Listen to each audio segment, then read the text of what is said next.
let's do 1, 2, 3, 4, 5, 6, 7, 8, 9, 10. And this is probably the second one. Yeah, because you can see the side switch. So let's do a couple. Let's do 3 from the beginning, and then 3 from actually, let's just watch the whole thing. Right. So here's when you watch replays, right? Especially if you're trying to look for like how you can improve overall, or just to figure anything out, it is really, really useful to watch your replays in a big chunk. Yo, thanks for hanging out, Gamer Talk. I see you, man. Respectful. I hope you have an excellent Wednesday afternoon. So when you watch replays, you kind of want to watch them in a big chunk, right?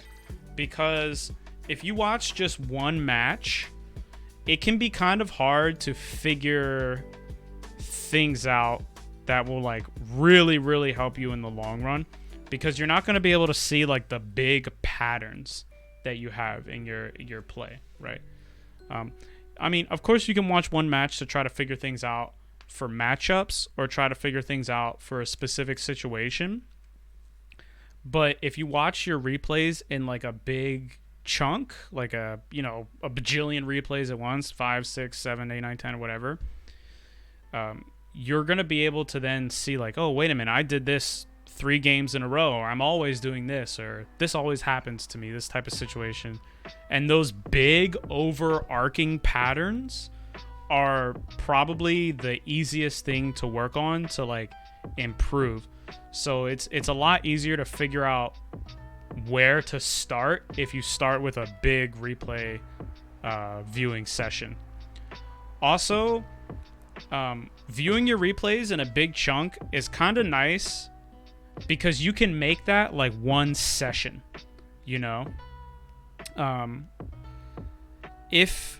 if you play a match and then immediately watch the replay, you're probably still thinking about the match. You might have like some leftover emotions like, oh, that guy made me play really fast, or oh, I just couldn't get in, or wow, that guy really just let me do whatever.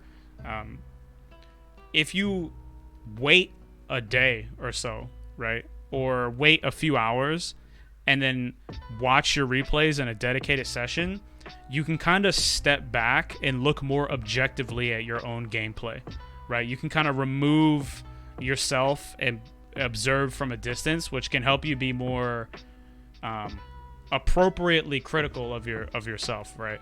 Because sometimes I know personally, if I play a match and like, let's say for example, I play a match versus like Blanka, right? And then Blanka hits me with some criminal shenanigan, right?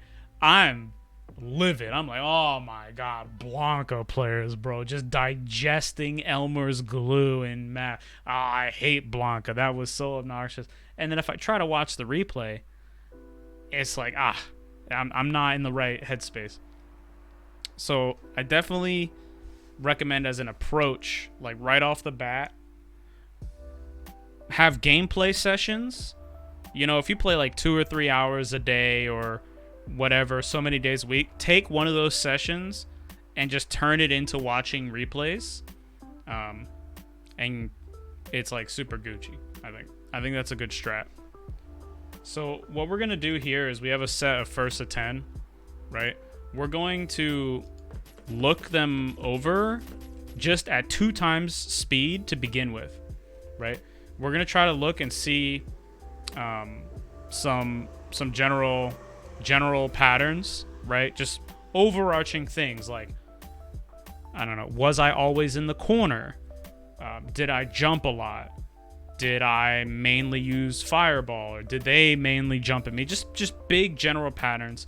If we watch it at 2x speed, we can find those, and that can help us find something to hone in on. And then we'll go back and look at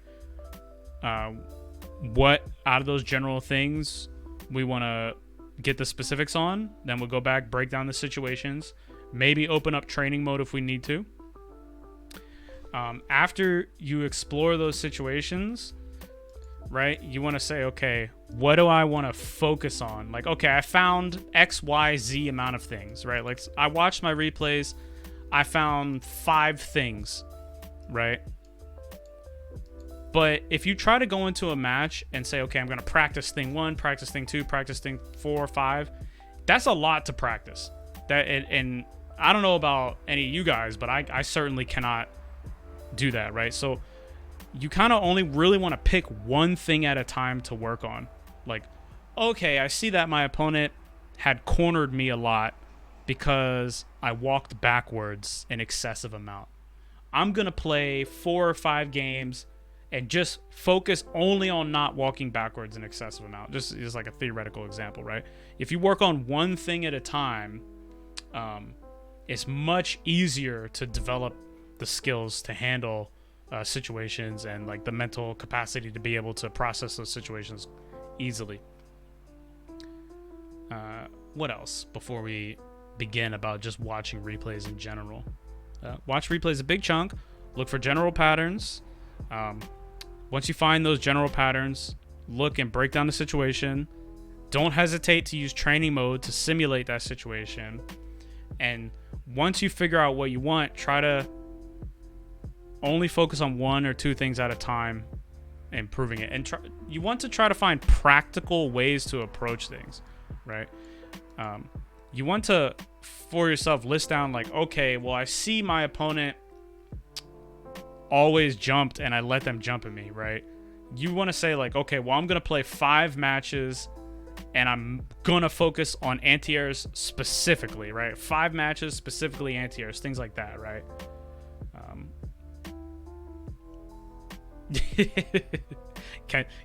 Ken Mains. I see you, Zaku. What's up? Welcome back, man. You want to try to focus on things specifically. And when you're practicing, I think a lot of people, all of us, all fighting game players, really, we lose track of this. Fighting games involve a bajillion different skills, right? There's all these different skill sets you need, and it's not really a linear process, right? Like, it's not like, okay, if I learned how to do this, I've mastered it, and then next I go to this. It's really a non-linear thing. So you can be really good at one thing and not very good at another, and still excel or still have trouble based on that, right? So if you playing, you just go, okay, I'm gonna win. I'm just gonna play to win with the goal of winning. You're probably just gonna lean into whatever you're really good at, and sure, you'll get better at that thing, but your weaknesses will be left behind. So it's really important that when you're playing and practicing, trying to improving, you have a specific goal in mind to practice and play, right?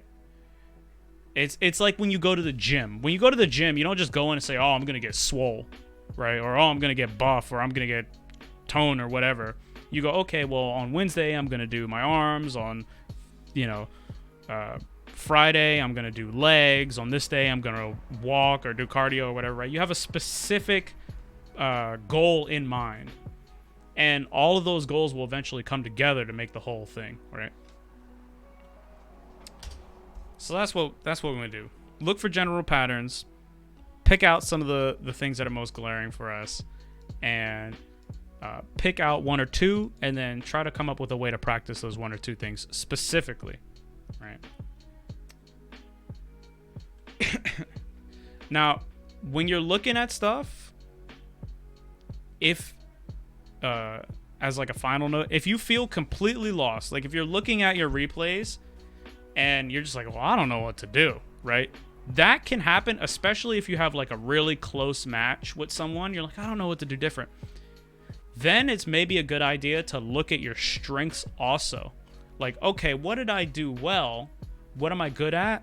How can I make that better? Because if you get stuck and you're like, I don't know where to start, you looking at your strengths, you already know about those things, so it's going to give you something to latch onto, and then you can follow that. Like, oh, well, I was doing really good at zoning them, or I was doing really good at you know, throwing them over and over repeatedly on my offense. How can I make that even better? And since you already know how to do those things, you can start to get an idea. That's one way to start if you feel like, oh, well, I don't know at all, I'm lost. You can look at your strengths as well. So it's important to not only list down like, okay, I did this poorly, this poorly, this poorly. You also want to go, oh, I did this well, I did this well, and I did this well too. Anyway, let's begin. This is what I believe to be set 2, replay number 1. We're just gonna watch it at 2x speed, and we're just gonna look for stuff we see. I'm gonna turn on the hitbox viewer in case we need to pause it. So it's Ken versus Honda. Depending on what V skill Honda has, can really dictate whether or not Ken can throw his projectile here. And if Honda doesn't have the anti-projectile V skill, he can kind of get mushed by the projectile. If I was playing this match, that'd be the first thing I'd look for. Always turn attack data and key display on. And all right, fireball. He jumped. A lot of fireball. More jumps. A lot of air approach from old Hander. We're in the middle of the screen a lot. I noticed that too.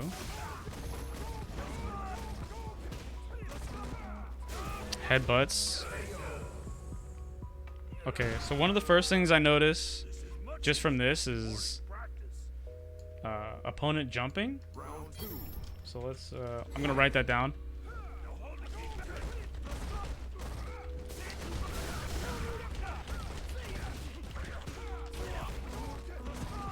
Okay, now when we're listing general notes, like I said before, we're just listing things we see, just any kind of pattern we see, any generality we see straight up. We're not really worried about whether it's good or bad or whatever. We're just listing generalities. So headbutt on block a lot. We see mid screen a lot.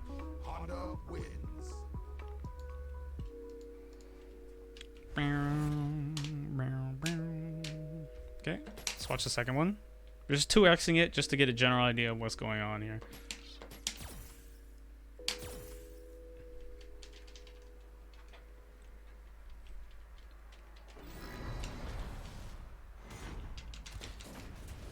I wish this game loaded faster.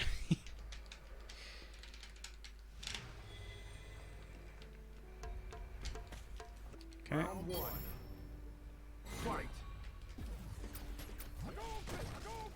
Fireballs. Dos go away. Dos go away.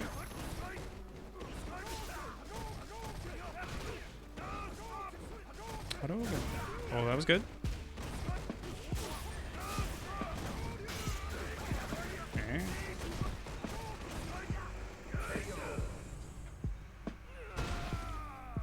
I noticed there's not a lot of combos.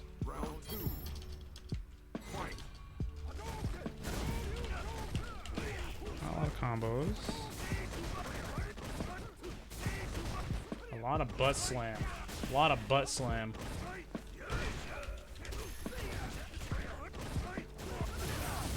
Okay, V trigger 2. Oh, we're in the corner. This is like the first time. Okay.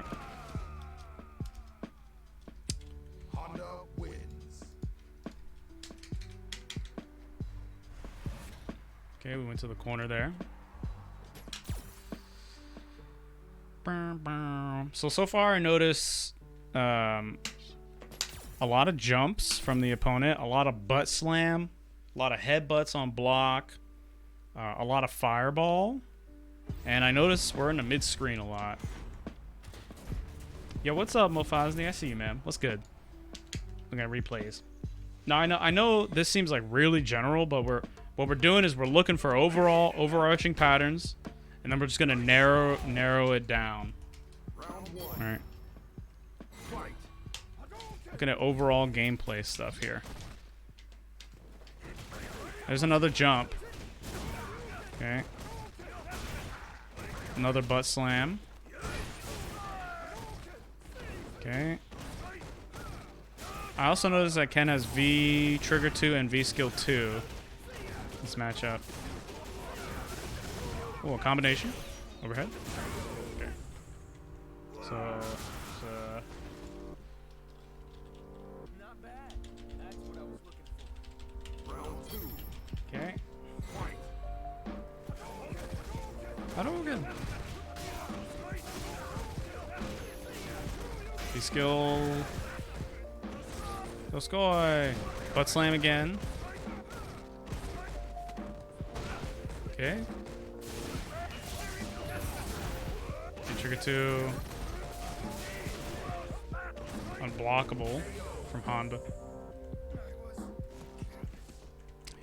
Ken was careless. I have the voices in English for some reason. My inner weeaboo is crying out for me to change them to weeaboonese. Oh, okay.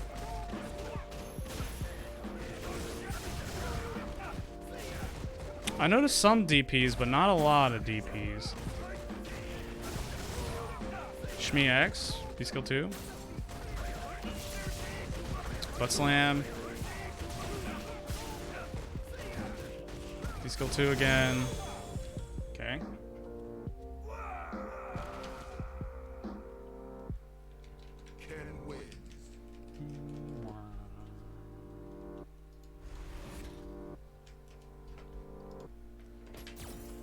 Alright, let's on to the next. English voice Ken is awful, you think? I like it when he goes, Hadouken! That one's good.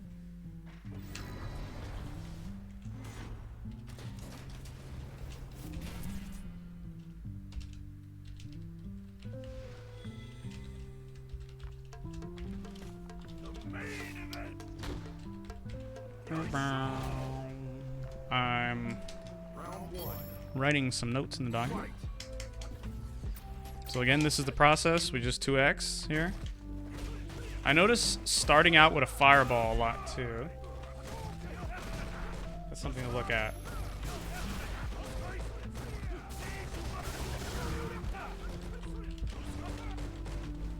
Okay.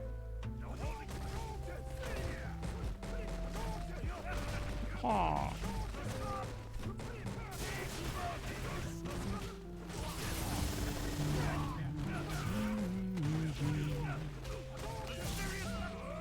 Oh, unblockable. He skill 2. Not bad. Not bad. Round 2. Fight. Fireball will start out fireball attempt, probably that was. Standing medium punch.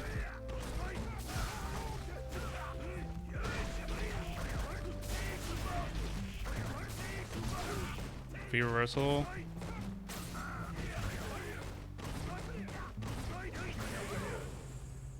Okay. Final round. Fight. I noticed there's a lot of round 3 so far. 2.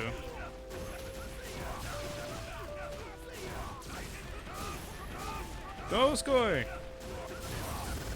Okay, V trigger 2. Conversions. V trigger 2 conversions. Oop, I paused it by mistake.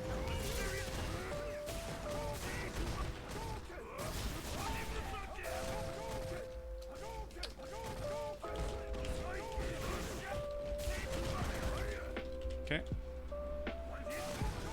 Hadouken. Ken's staying kind of far away. Okay. Ooh, command grab. I noticed that too. I think in the Honda matchup, Honda is one of the characters where you kind of get away with staying really far away from him. But again, we're just looking and listing out general things we see, right? Just any kind of pattern we're looking at. Anything we see happen over and over.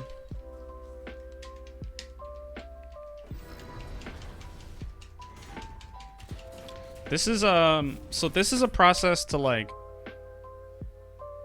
look at overall gameplay stuff. Not so much matchup specific stuff. If you're looking at just matchup specific stuff, I mean, it's nice to have a bunch of replays, but you can do that with like just 2 or 3. And matchup specific stuff, of course, you want to fight the same character over and over again, right? Okay. So I noticed with that V-Trigger 2, the conversion was the same every time, or the attempt was the same every time. I noticed that as V-Trigger 2 into the heavy hurricane kick, whether it anti-airs or not. So there's something we could say about that there. Oops, sorry, I didn't mean to speed it up that fast. Still a lot of butt slam. More uppercuts. Sweep.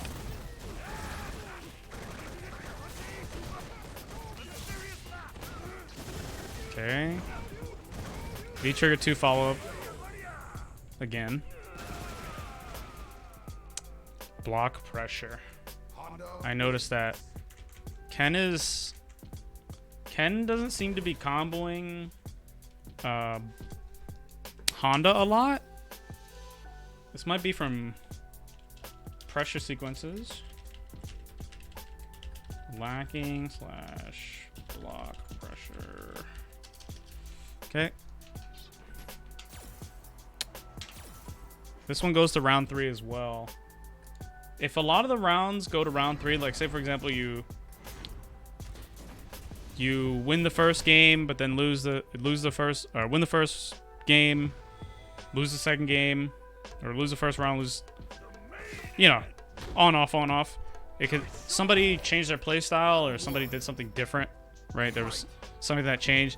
You can kind of look if like, oh, am I over adapting? Am I switching up from what was working, or is the opponent figuring me out, right? Okay. I see still a lot of fireball. Honda's jumping now. Over the fireball more, but there's still a lot of butt slam. Okay, those goys. After we block Honda's headbutt, what do we do? Okay. That was glorious. Round 2. Fight. Okay, I think this is a fireball attempt. I paused it here to look at the inputs. This is looks like a fireball attempt right here. Right where I'm circling the mouse. And when Ken whiffs fierce, it's usually a fireball attempt from the Ken player. And then there's immediate butt slam from the Honda player. Round start stuff. Okay. Still a lot of butt slams.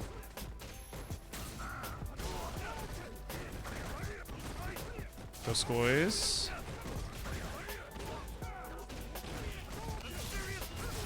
Okay, the unblockable. Before I noticed that unblockable is just getting charged up on. Okay. Oh. Okay. That was another sequence on block. That was a little bit weird. Okay. Jumperooskies. Let's go. Butt slam. Ken is retreating a lot. I noticed that. So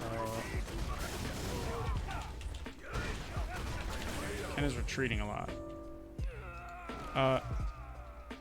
So this is not something that's really happening in these replays, but I'd like to point this out as to how this method of looking replays can help us figure out how to work through like the chain of events, or like how to fix or look at certain situations. So we see Ken retreating a lot in these replays, right? We're just fast forwarding through them to get a general idea of what's going on, and we see Ken backing up a lot. If we also saw that Ken was losing the round in the corner a lot, or the rounds where there was a lot of the corner happening, right? We could, when we look back at our notes after fast forwarding through the replays, we could see that, oh, Ken was backing up a lot. A lot of the rounds ended up in the corner. okay, let's look at that situation. We can go into a replay and we can go, oh, okay, those two things go together, right? Ken was retreating, which would then lead to him being in the corner, and that would lead to something else, right? That's not happening in this specific situation, but that's like, you know, that's what is what this is helping us to kind of find those things like that, right? Or you could see like, oh, every game is going to round 3, and then you could also see like, oh, well, run always for 1 round the person did this, so maybe that's something we don't know how to handle. Maybe we changed up our strategy unnecessarily, things like that.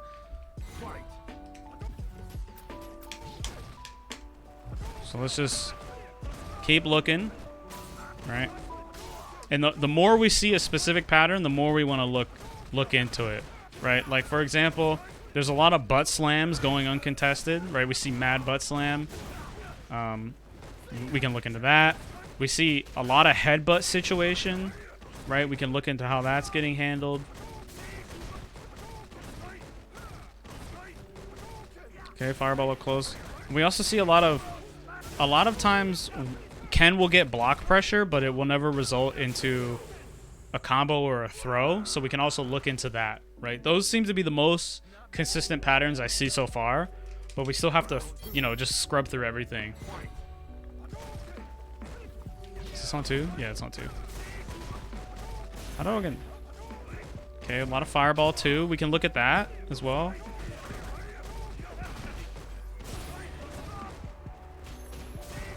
Butt slams. Seeing a lot of close-up hard kick too. Close-up stand hard kick. Close-up SHK from Ken.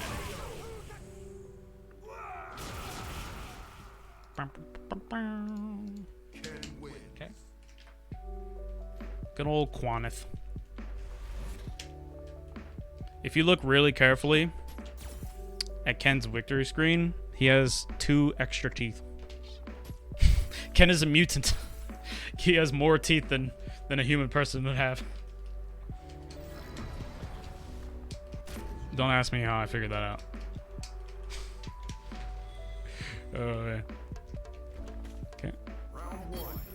We also want the inputs on to keep an eye on the inputs. Like, one thing we saw is like sometimes there's an input error on fireball. What are we doing when we fall on the ground with our inputs? You know. Here's something I see. Here's something let me take a step back here. What's the step back button? Here we go. Okay, look at this. Do you see? Look at Ken's inputs. Right? Look at the medium punch and the hard kick. This is a common thing you see players do, which can make execution adversely or unnecessarily more difficult. Right? This medium punch comes out as medium punch, a little bit, medium punch, right? The 2 of them that look like they're in a row. All right. And then we see hard kick, hard kick, hard kick. If we look at the inputs as we go through, we can see a lot of the inputs are double, triple, or even sometimes quadrupled up, right? This is a sign that the player isn't really like double tapping, right? There's an input technique that you call double tapping, but this is a sign that the player is going button, button, button, button, button, button, button, button, button. And that can actually make doing combos harder for you. You see how there's 3 medium punches, 3 medium kicks, right? You see button, button, button, button, button, button, button, button, button. That's something we can talk about in a second too. So lots of mashing to get buttons out.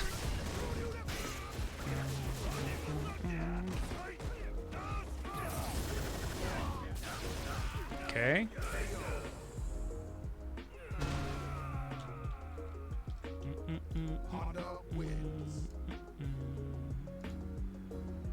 I'm gonna put some stars in the notes to help me follow along. We're just looking for general patterns that we see, and then after we have scrubbed through all the replays, we're just gonna see if any of the patterns connect, or we're gonna pick some ones that we seem interested in or like seem the most significant, and then we're going to explore those situations to try to figure out how we can improve as a player here.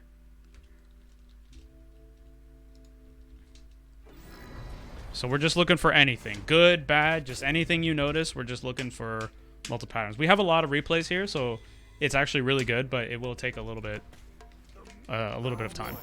The more replays you have, generally the better. 99-second fireball. Again. Okay. Let's write that down.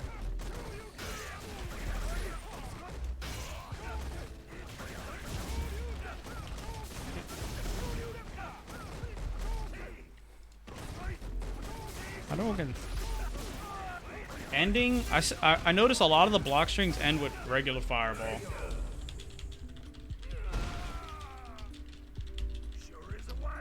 Okay. Round 2.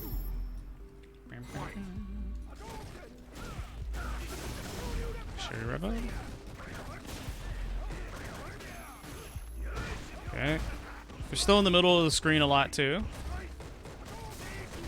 Still butt slam. Still headbutt.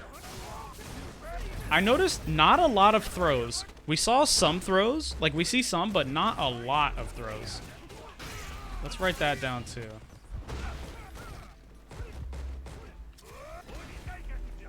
What did he say? Not a lot of throwing or tick throwing. There's some, but not a lot. Maybe that's something we can look into. Because before we saw that, like, okay, a lot of Ken's block pressure is not resulting in combos or Honda getting tossed, right? So if we see not a lot of throws, maybe throw is not an option that's getting considered here. There's a really strong relationship between frame trap and tick throw, and throw bait, of course. So maybe that's something also we're gonna look into.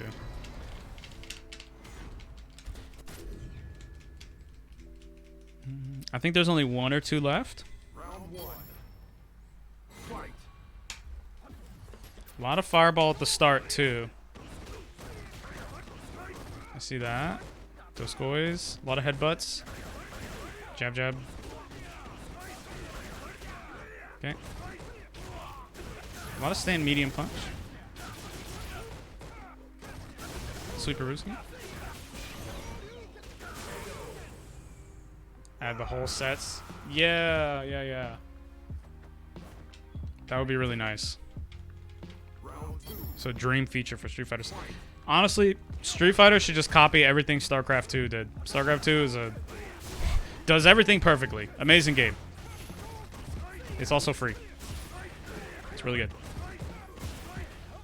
Perfect menus. Perfect everything. Perfect ladder. Okay. Shinryuken is an anti-air. Okay. That's a big thing I can see right there. Okay.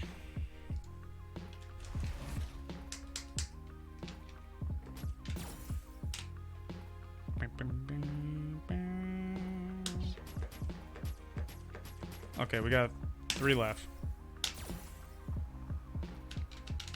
We got a lot. We actually see a lot of things that are written down here.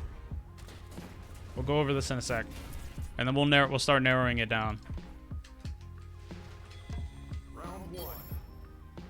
Fight. There it is again. We see this again. That fireball.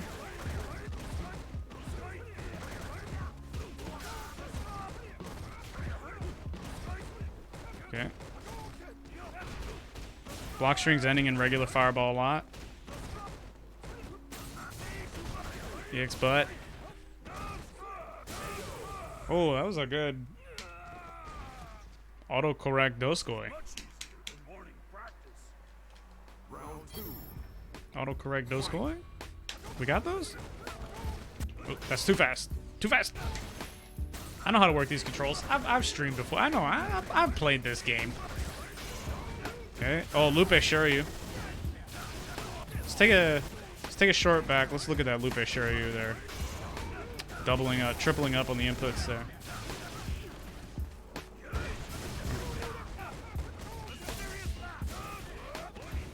Okay. Yeah, there again, we can see it. Here, let me slow this down. Let me slow this down. This is probably one of the most important things going on in the replay here. That we can immediately look at Ken's inputs for this block string, right? So the block string here is jab, crouch, medium punch, right? That's the block string we're doing, which is a good block string, but look at the inputs, right? Jab, jab, jab, jab, medium punch, medium punch, medium punch, right? That's something that everybody does. Everybody does that in the beginning, right? Everybody does that at one point in time or another. Okay, let's double it up. B reversal, okay.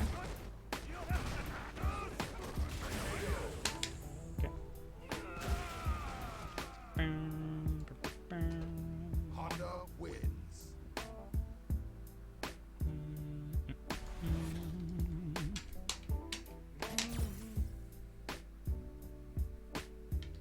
Okay, we got 2 more. Also, another thing we want to look at too, right? It's because we're just looking for general patterns. You want to see if like the round ended with CA or EX or something like that. That's also something to consider, because like you could say like, oh well, he's catching me with this specific move or super this way, can lead you to discovering situations that constantly happen. Okay. Okay. A lot of close-up roundhouse. A lot of headbutt. Skill 2.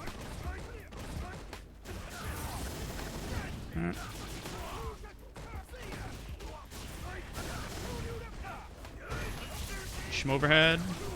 B reversal. Okay.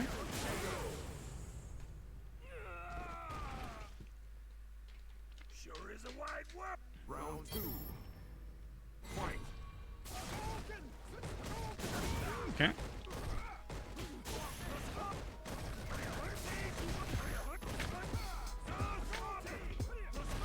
Less fireballs. As the set has gone on, I see less and less fireball.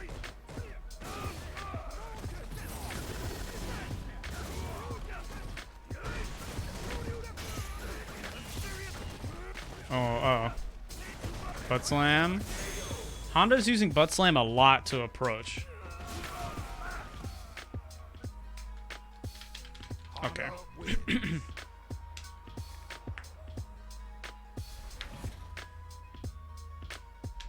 Oops, I didn't mean to watch it again. Round 1. Fight. Fireball attempt right there.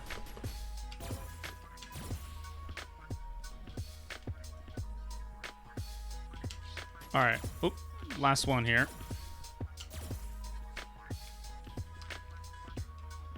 Let's see. I anticipate a lot of butt slam. 99-second fireball. Most block strings ending with a regular fireball. And Honda doing a lot of headbutts that go away. Okay. Butt slam. Retreating. Headbutt. Okay. So the response after headbutt is not bad, but there's no follow-up to it. That's one thing I'm noticing here.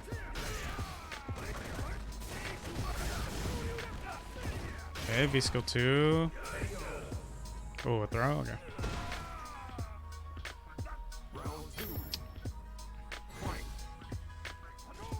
Hadouken.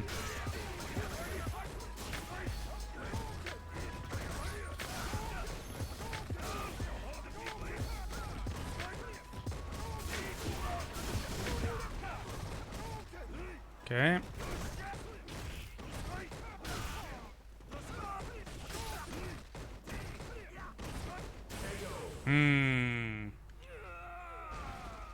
Okay. So at the end there, Ken died from moving, trying to approach our block strings and block pressure. All right, this is probably where we're gonna look at first. All right, so check this out. This is what we got. This is what I got from just walking over those, right? I noticed that the opponent is getting away with going to the air, right? After they do a fireball or just in general, right? I noticed there's a lot of headbutts on block, right? The match is mostly in the mid-screen, starting with a fireball a lot. I noticed not a lot of combos. I noticed a lot of butt slam again. V-trigger 2, oops. V-trigger 2, V-skill 2, V-trigger 2 conversions. A lot of going to the final round. This in the beginning, not so much overall. We can kind of get rid of that. Okay. Ken staying kind of far away. Yeah. Ken is retreating a lot. These things go together. Pressure sequences lacking block pressure. Close-up stand hard kick. This is important because this move is punishable, but we don't really need to worry about this right now. I don't think. I didn't notice it as like an overall pattern. 9-second fireball a lot. A lot of mashing buttons to get. A lot of block strings and with regular fireball. Shinryuken is an AA. So we have V-trigger 2 from Ken. Shinryuken is an AA. Not a lot of combos. Starting with fireball. I noticed that twice. Mid-screen a lot. So let's get rid of some of these. Not a lot of throwing, tick throwing. This goes with the block pressure. Block pressure here. I'm just organizing my thoughts here. Again, we just scrubbed through the replays really quick to try to find general patterns, right? And these general patterns, I'm just, putting the little notes together to help me figure out what is the most obvious thing to work on. Now, this can help you find out the most obvious thing, but not necessarily the most important thing. So we do have to do a little bit of thinking. Mashing. Buttons. VG2 conversions. V-skill 2 from Ken. V-trick 2. Alright. Starting with a lot of fireball. 9-second fireball, not a lot of combos. V-skill 2. Okay. Where's the underscore? Oh, it's hidden in the... Yes. Alright, so there's a lot to watch here. Now, generally, if I was only watching maybe 2 or 3 replays, I would go into each replay and watch each round at normal speed, right? But this is a lot, and I think we found some important and kind of easy things to latch onto. So we don't really... I don't think we need to worry about this, but if you were really like, if you're doing this yourself, I'd recommend at least going into a couple games and watching them slowly. But here are the things I'm going to talk about. We don't really need to enter the game specifically to discuss them. So I'm just going to remove this section. So let's first talk about... This is sort of matchup specific. Let's talk about the block strings, right? Let's just pick any replay. Let's just pick any replay. And we'll look at some of Ken's block strings. And then we'll just go into training mode and try to find some alternatives. So one of the things that's happening here is that Ken is having a lack of opportunities to either like exploit Okazeme or even really just hit Honda, right? We can see these block strings from Ken. All right, if we get a block string. Oh, he's dashing. That's going. Are we gonna get a block string here? Oh no. Okay, maybe in the next round. I picked the wrong replay. We see a lot of these block strings from Ken ending with just regular fireball at a spacing that's actually unsafe, right? But this is also another example too. Look at this block pressure here, right? That was a fireball attempt. Right here. This is an attempted fireball. You see the crouch medium kick, and then we can see what looks like to start to be the start of a quarter circle. We just missed it. Now, as far as execution goes, we just gotta, it's literally just a matter of practice. But there are some things here you need to be conscious of. All right, let me go into the training mode and explain the execution first, and then we'll talk about the block strings. Because the execution is the easiest to explain out of all of this. All right. So when you perform a move, when you pilot your character in this game, firstly, when you input a command, you already know what's going to come out, right?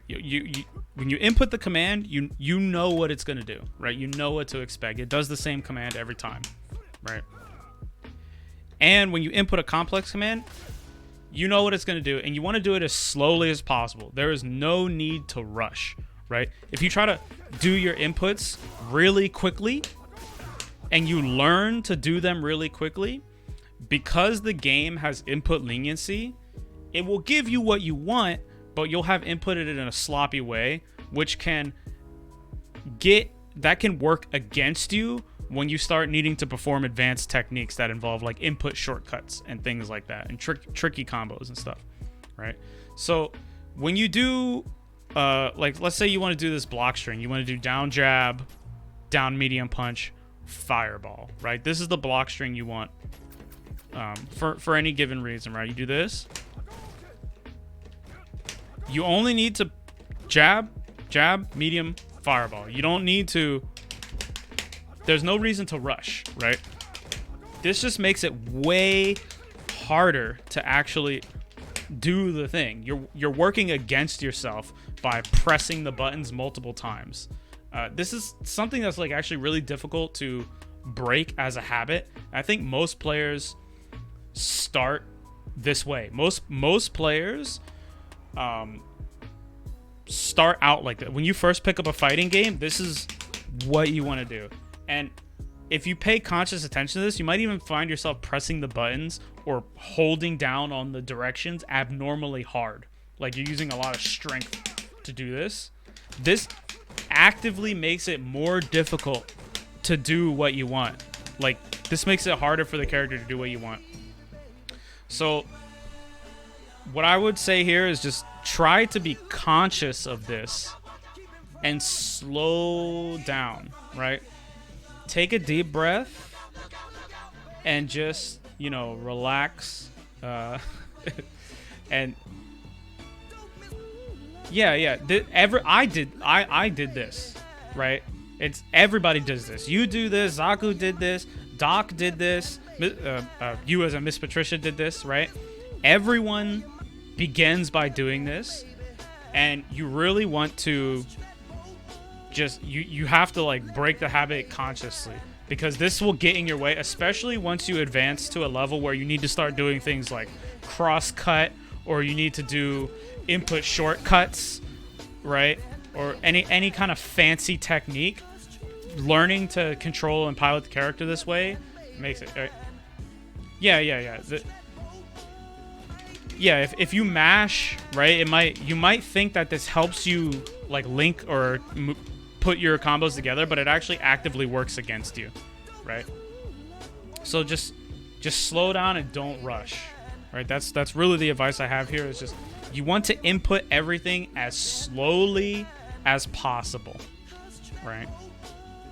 Because if you say, for example, I want to do this in a super and I just mash, let's look at my super input here, right? Look at my input for super. So you can see the punch for fireball is down here, and I mashed it. I got down, back, down, down, forward, right? I got a quarter circle here. I got another quarter circle here. Then I went to up.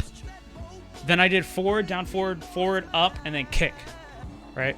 Street Fighter V is a very forgiving game, but if I mash, that's a sign that, like, this is not helping me, right? Even though I did get what I wanted my character to do, this is working against me, because if something happens or I don't mash consistently in the same way every time, I'm gonna, right? Or if I need to do like an advanced technique, like an example of where this is really important is if I do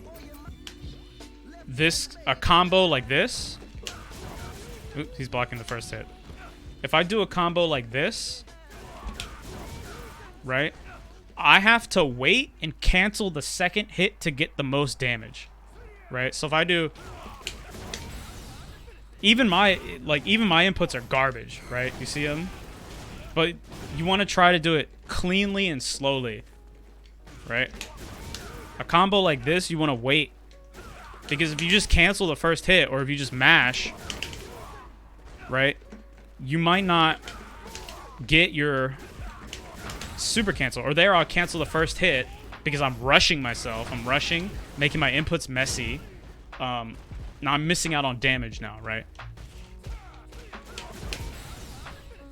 Or something like this, where you need to go from back to quarter circle, right?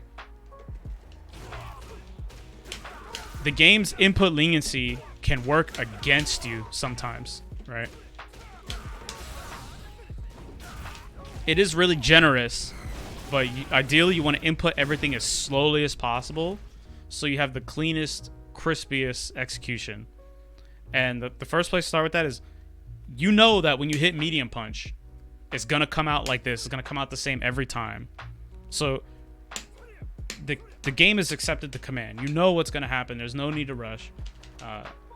Really, my main tip there is just slow down, you know? So, let's see. Focus on slowing down execution inputs. Rushing and mashing the buttons or the directions can result in unintended inputs happening and can lead to bad habits that make it more difficult to learn advanced techniques when the time comes. Okay, so that's the first thing. That's like the easiest thing we can talk about that I really noticed is Miss Patricia was hitting the buttons a lot in a row, right? But the thing is, you really actually don't need to rush. The game is very generous, right? And now, I'll tell you straight up. I will tell you straight up. My execution is really bad, personally. Like, my execution is really bad. But this tip, like, just do everything slowly. This is gonna help you, right? It helped me, right? Like, now I can confidently do everything every time I want. I never really mess anything up, even though my execution is like extra trash. And the way I did that is I just went into training mode and I said, okay, I'm just gonna do this sequence. I'm just gonna do this combo 3 times on both sides, and I want my execution to do as slowly as possible, right? So nice and slow, and just nice and slow. Just try to go like a super slow. If it doesn't come out, only a little bit faster, right? Just super slow every time. And look at the inputs on the screen, and make sure that they look good and clean. You want to be able to look at the input display, the history, and tell what happened, right? So like, for example, if I did this, right, and you look at this input display here, if you look at these inputs here, right, these ones here, can you tell what happened? It's really hard, right? So we have forward kick, 2 kicks, and then this, and maybe this could be an EX hurricane kick because we see a quarter circle here, then we see this, but it's like impossible to tell what happened, right? But if we look at this, right, now we know like, okay, there's a down medium punch, back medium punch, hard punch, EX hurricane kick, right? We can read the history. That's a good way to know if your inputs are generally clean, right? So just try to go slowly. Make sure you can read the input history. Make sure your inputs are clean. So that's a practical thing we can practice, right? So let's write that down. One of the things we can practice is go into training mode for 5 or 10 minutes, and just practice doing combos or block strings on either side of the screen. Input the commands as slowly as possible and use the input history display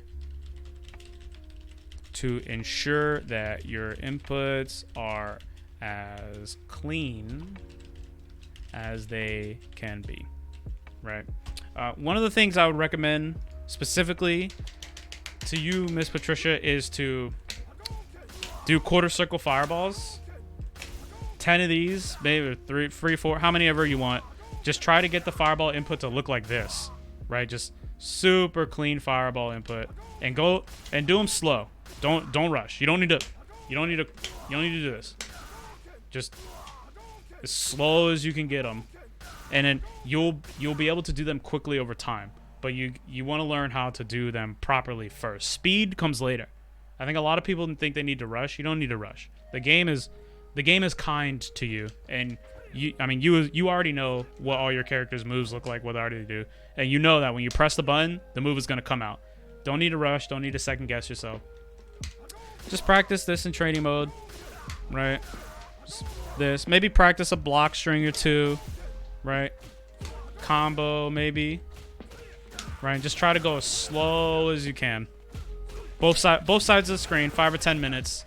You know, this is something specific to practice. All right, what is another thing we noticed, right? So this is matchup specific. This is strategic.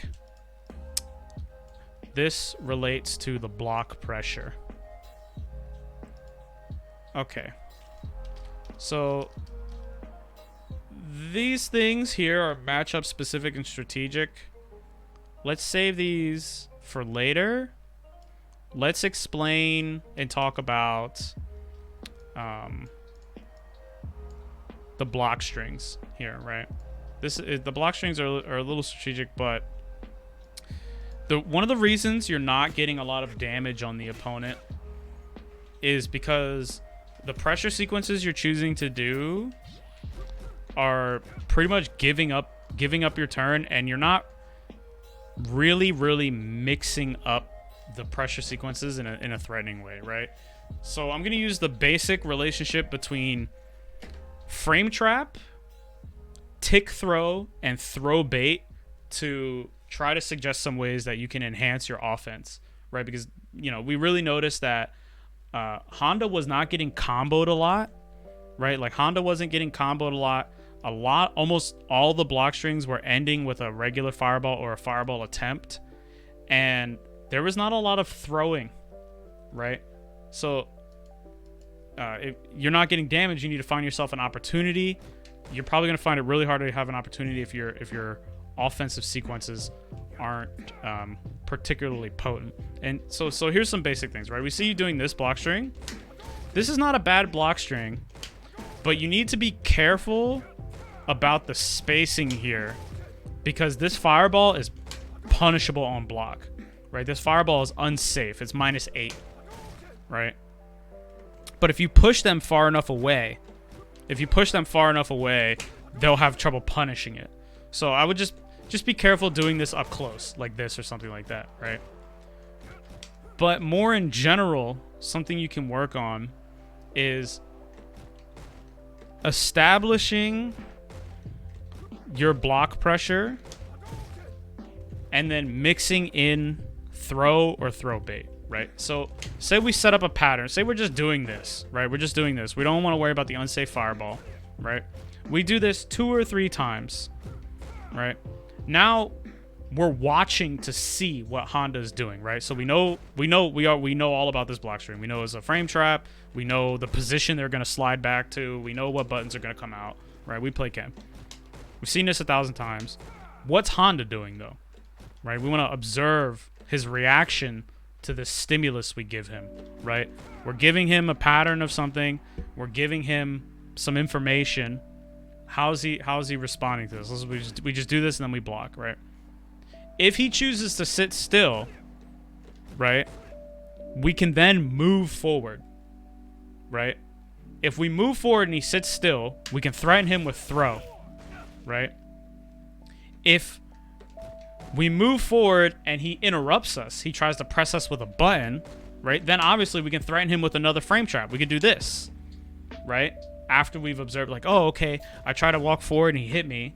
So now I'm going to do this because I'm going to frame trap him, right? And when we frame trap him, if he gets hit, we can convert that into a special move like a fireball or a hurricane kick or something.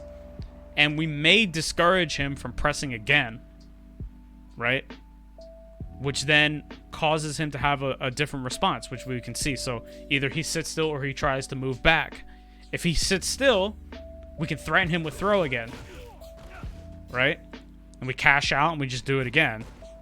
If he moves back, we punish him with positioning because now we push him closer to the corner, right? You see what I'm getting at here? There's a relationship between these because to defend against this, you need to contest, right? So he either needs to hit throw to tech your throw, or he needs to press a button, right? Which leaves him vulnerable to a frame trap, right? And once we start hitting him with the frame traps, that cashes out for us. Great. We knock him down. We can go for something like that again. If he doesn't bite on the frame trap, well, then we can walk up and threaten the throw. If we see that he's teching, right, to advance the situation more, if we see that he's throwing back, we don't have to walk all the way. We can just walk a little and walk backwards. Move the camera, I'm sorry. We can walk a little and walk backwards. This is a shimmy, right? This is a throw bait. We know that us walking forward encourages him to throw. If he chooses to attack instead of pressing a button, then we retreat. Now we can whiff punish the throw, right? You can even get even more tricky with that mix-up by doing stopping your pressure early and staggering, right? This is stagger pressure, right? This is just the simplest example of it, stagger pressure, right? We don't always need to end our block strings with a special like a fireball or something like that. We can use this stimulus we give the opponent to, like, we can create a pattern, right? You see, and then observe what he's doing, and that will give us room to work, right? If you find it really hard, like, how do I open this guy up, right? You need to create room for yourself to work, right? So every action we take is giving the opponent some information. They are going to have a reaction to that, right? No matter, even if they stand still and do nothing, that's still a reaction to the stimulus we gave them, right? We can use that to our advantage. So when you're doing your pressure, right, you want to say, okay, I'm going to do this twice, or maybe I'm going to do this 3 times, and I'm going to see what he does. And then based on what he does, I'm just going to go for a counter, right? So if he stops us from walking forward with a button, we can go for a frame trap, or we could do something like a crush counter, right? You've seen that. We can try to, or we could even try to whiff punish him, right? We could say, oh, I'm going to walk back, wait for your button to come out, and we're going to whiff punish you with this move, right? Or if he sits still, if he chooses to play defense via attrition instead of contesting you, right? Now you can abuse forward throw, right? Now you can abuse throw. And if he chooses to play defense via evasion, right? He tries to evade. You can just punish him with positioning. He gets closer to the corner, right? This is something that I saw that you were not doing. That is something you want to think about and figure out how to implement, right? Now, there's nothing wrong with ending some of your block strings in a special, right? You don't always need to constantly do staggered pressure, constantly be in the opponent's face. You can actually just, let the fireball go as long as it's not too close and he can't punish you. And now you have room to work here too. But you want to be cognizant of really what you're trying to achieve when you take an action, right? It seems to me, in general, it seems almost as if like, okay, maybe you don't really have a super thought out game plan versus Honda or versus the player you're playing against, right? And what I mean by a game plan is just knowing the situation you want to put yourself in, right? Where do you want to be on the screen? What do you want to be close? Do you want to be far away? Do you want to be at a middle distance, right? Do you want to have Honda on the floor, right? What is the game plan here? What is the situation we're trying to pursue? And this is a little bit off the topic of the offense in particular, but what is the situation we're trying to pursue? You just want to think of a situation you want to be in. That could be a lot of things, right? You could be far away, zoning him. You could be rushing him down, whatever. You want to find that situation you want to be in and think about ways that you can get yourself to that situation, right? So, for example, with our offense, let's say we want to be on top of Honda, right? We want to knock him down. Well, one of the things we could do is we could do our block string, right? We could do our block string and then stagger pressure, right? This is how these things lead together. We can stagger pressure. We're looking for the response to this, right? If he's just sitting there, all right, cool, we'll go for a throw. The throw doesn't directly lead us to what we want, but it's going to open up the opportunity, because if he takes 9 throws, he takes 15, 20 throws, he's going to die, right? Eventually, he will have to deal with this. Now we're going to have room to work by seeing how he deals with our walk-up throw, right? If he tries to press a button and interrupt us, sweet. We get the whiff punish into a special move, right? Let's say we hit a button and he does this. Now we get Okazem, and now we get a chance to be on top of us, and we can loop the situation again, right? If he chooses to tech the throw, right, we can, instead of walking all the way forward, we can just walk back, whiff punish the throw, boom. Now we get Oki. We're in the situation we want, right? That's like a really simple example, and you can have a lot like, oh, I want to be this distance from Honda at almost all times, or I want to make sure he's blocking my fireball. You can really choose any kind of situation you want as a basis of your game plan. But if you start with like, okay, I want to be in this type of situation, it narrows down the decisions you have to make and can really help you get a firm grasp of what kind of things you want to do in the match, right? It'll help you tighten up your gameplay,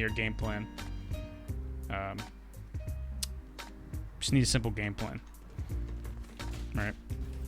I can talk more about that, but I don't want to get too off topic with this pressure, right? Because it seems like, you're doing this, you want to open them up. A way you can enhance this is to mix in forward movement and stagger, right? Because there's a strong relationship between staggered pressure, tick throw, right? Tick throw,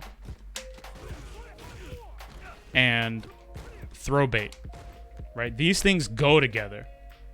If the opponent doesn't challenge your walk forward, again, I know I'm harping on this a lot, but again, if the opponent doesn't challenge your walk forward, you get to cash out with the throw, or you could do this again, right? Or you could just keep staggering them. You could do this all the way across the screen if they let you. Of course, they're not going to try to let you, right? And if you see them walking backwards, you just get to punish them by walking them down to the corner, which is a great position to be in. Being in the corner is the best position, or having your opponent in the corner is the best position you could really be in. And if they choose to contest with throwing, now you get the opportunity to throw bait them, right? You want to think about these 3 things when you're putting on your offense, right? How can I open my opponent up? Well, you could start with stagger pressure, see their response to the stagger, and then counter appropriately, right? Let's see. Let's look at the document again. So let's I'm gonna recommend going into training mode and finding a sequence of normals on block that you like. Could be jab, jab, jab, jab down medium, jab, back medium, jab, jab, jab, stand short, whatever that you like. Find ways to approach the opponent after doing that block string.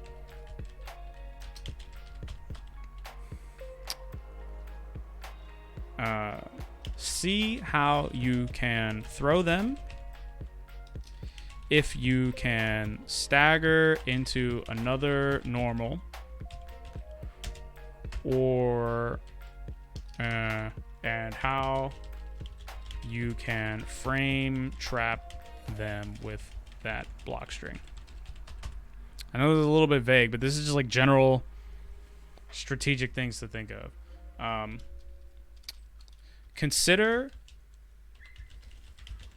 when in the block sequence you can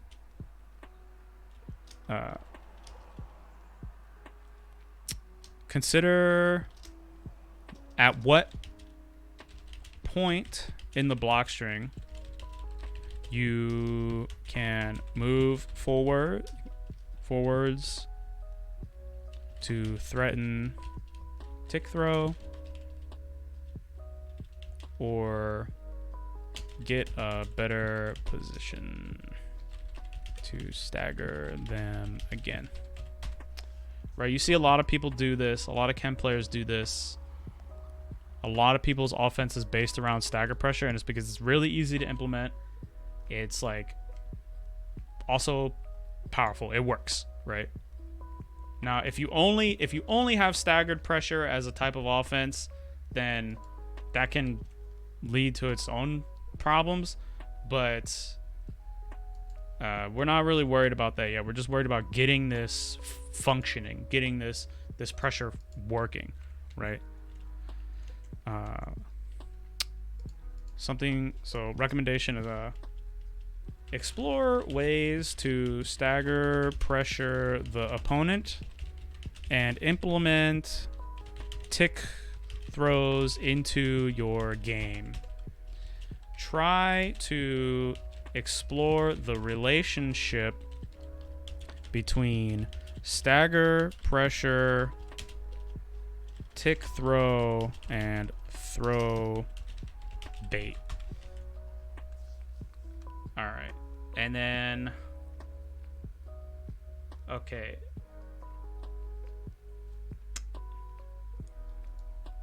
Let's talk about having a general game plan again. I feel like I could clarify on that. It seems like you have some decent ideas of what you want to be going for, but you're kind of mixing between a lot of things, and I think it's getting you into situations where you're not exactly in the driver's seat a lot, right? So I saw you backing up and throwing fireballs, and then sometimes I saw you attempting to put on pressure, right? Like you would at times walk forward and attempt to put pressure, and you would at other times intentionally walk back to throw the fireball, and it looked like you're setting up for the uppercut, which is actually really, really decent. Like that's actually good. Like these things, the ideas you have are functional ideas, but the execution is just a little bit off, making them not work out, right? And by execution, I mean like the performance of the strategy. So, excuse me. To start off, in Street Fighter, there's a million zillion things you can do, right? I could be aggressive. I could be defensive. I could try to overwhelm the opponent by going really, really fast. or I could try to, get them into. They're just so I could do jab, I could do light kick, medium kick, I could backdash, I could forward dash, I could neutral jump, I could jump at them, I could jump backwards. There's so much you could do. How do you pick? Like, what? How do you know what to do? Right? There's a million options, and a lot of the times, many of those options will work in many situations. Right? There's not exactly one right answer, one right way to do anything. It's all really dependent on the context. The way you narrow down what you want to do is by just picking up a simple game plan, setting yourself a simple game plan, and finding sequences that will lead and advance you towards that plan, right? So here's a really simple example. Let's say that I want to keep Honda away from me, right? Like maybe I want to keep Honda at this distance on the screen or something like that, right? Well, I certainly wouldn't be walking forward, jumping forward, dashing, or running at him to do that, right? So now already those options are cut off. I'm not worried about doing this. I'm not worried about doing this. I'm not worried about any of this stuff, right? I'll just walk back, right? Walk back, get to that position. If he walks forward, I can throw my fireball to push him a little bit backwards, try to keep him in that spot, right? If he jumps at me, I could probably... if he jumps at me, I could uppercut him out of the air, right? And he's going to fall back. After I uppercut him, if my game plan is to keep him far away, I don't need to take advantage of the Oki if my game plan is to keep him far away. I can just I would be taking advantage of the knockdown advantage, but I don't need to run up to him and do a meaty attack. I can still stay away, right? I want to pick options that feed into my game plan. I want to pick my game plan and really stick to that, right? And hey, wait a minute.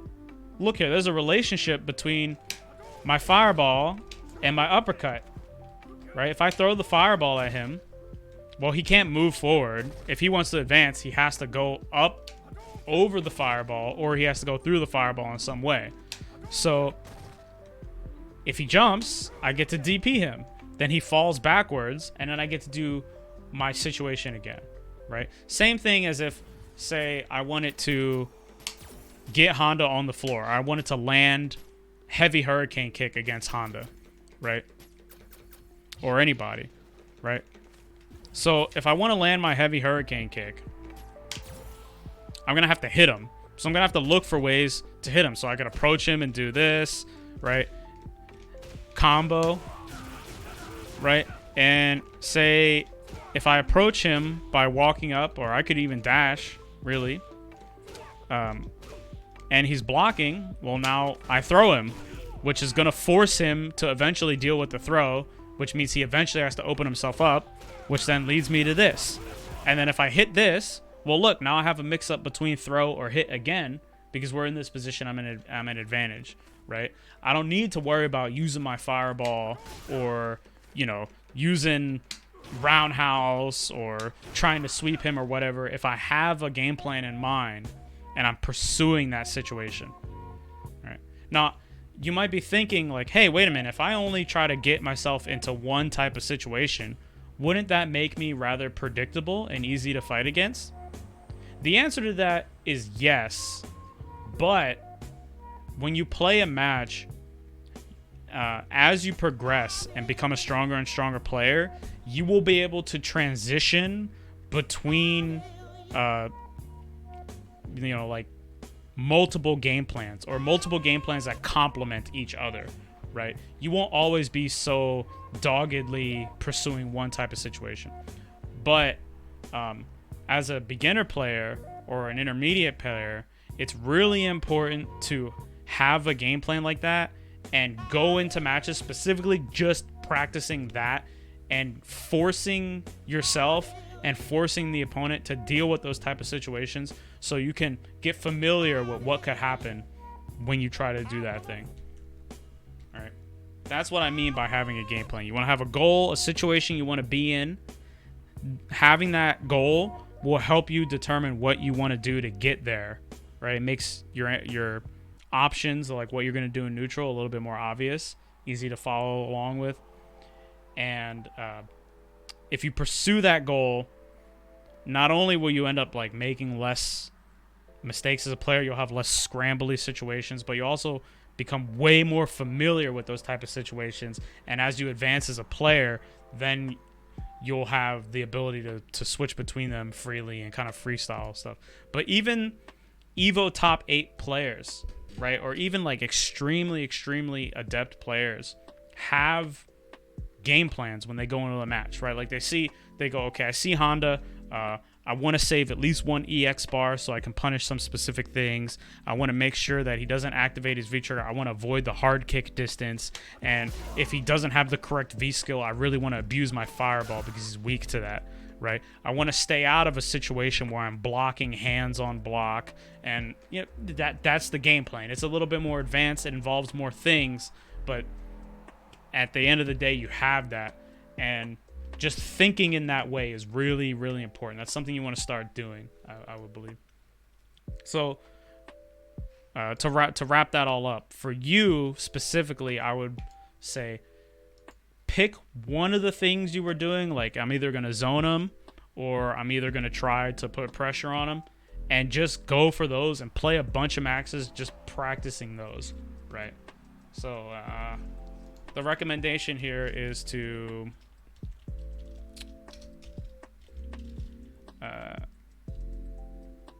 create a simple game plan. Pick a situation you want to be in and find ways to get yourself into that situation. Find a few ways, just a few.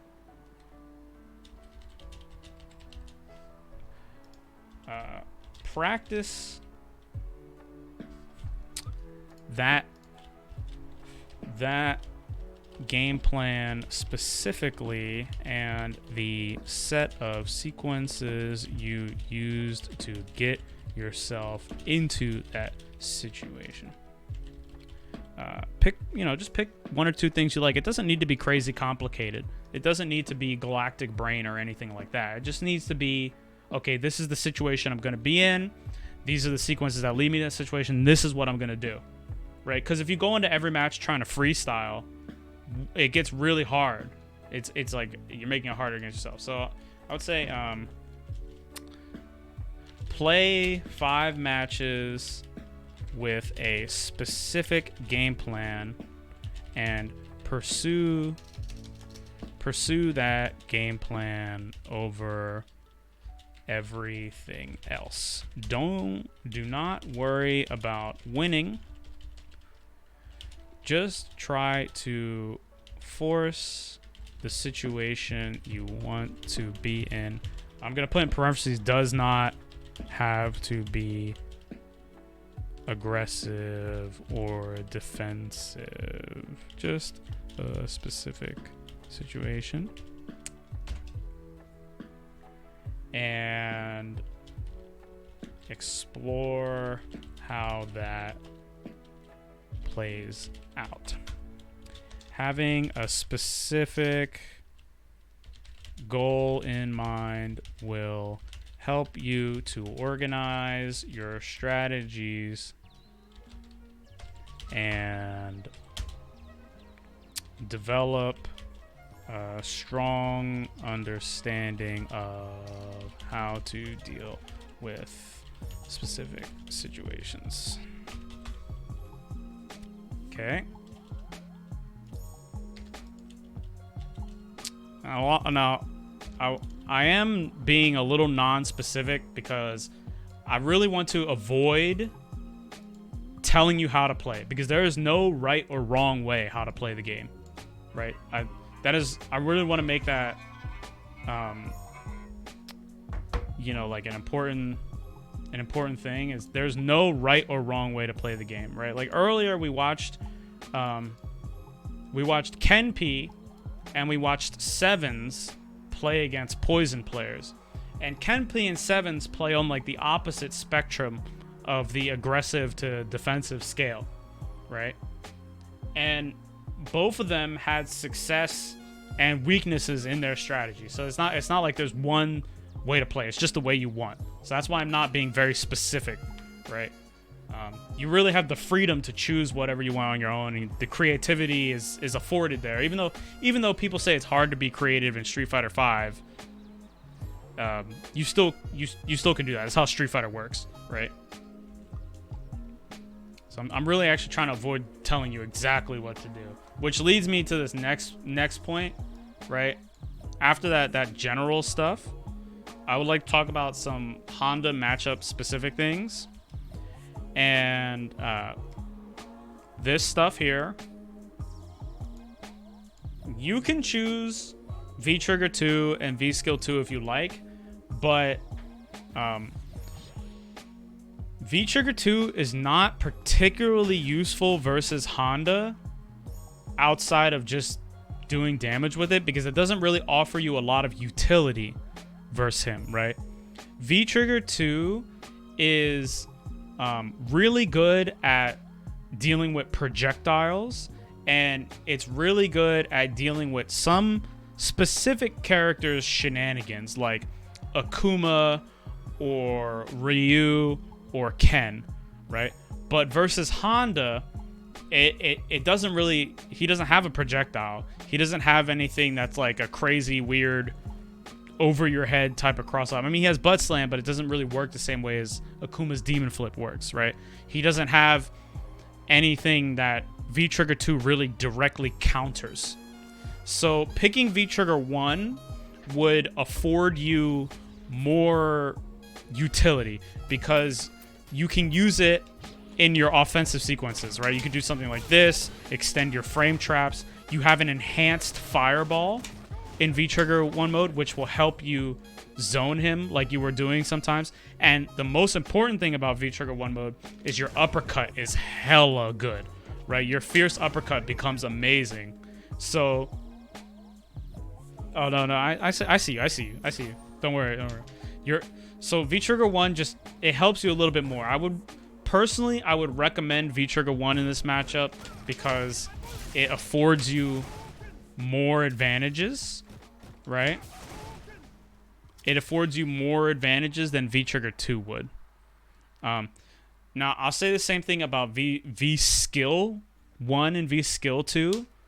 The run, right, is by far the best option for Ken, because it gives you so much that V-Skill 2 does not, right? The run gives you Oki options. It gives you a mobility option. It gives you shenanigans in the same way that V-Skill 2 gives you shenanigans, right? It gives you, like, here's a shenanigan example, right? Right, boom, shenanigan. Or I could do something like this, shenanigan, right? Shenanigans, right? I can do this, and I still get my Oki, right? But if you use V-Skill 2, you don't really get these type of positive situations from V-Skill 2. Most of the time, V-Skill 2 is not really getting you anything because it doesn't have a good pushback on block, and it's just as slow as the run is. So anytime anyone counters V-Skill 2 by interrupting it, they can also interrupt the run in the same way, right? But the advantage of the run is that you get extra close to the opponent. So I would recommend using V-Trigger 1 and V-Skill 1 for literally every single matchup, right? There are times when specifically V-Trigger 2 is handy, but it's not exactly necessary, right? Unfortunately, Ken's V-Trigger and V-Skill system doesn't, it's just not the most amazingly well-designed thing. It's pretty much that 1 and 2 are always better. You can use 2 and 2 if you like, but just know that you're missing out on some opportunities that you would get by using 1 and 1. This is like a heated thing within the Ken sphere. Ken players love Shinryuken, and Ken players love V-Skill 2. But they just ain't good, right? You can use them if you want, but you're just missing out, right? It's kind of like you can think about it the same way as like picking a top tier character, right? Now I will say when you're doing Shinryuken, when you are using Shinryuken, I would think about your conversions a little bit more. Sometimes you're doing Shinryuken, you're always going for the heavy hurricane kick. But it doesn't necessarily always work. It depends on how you hit the opponent.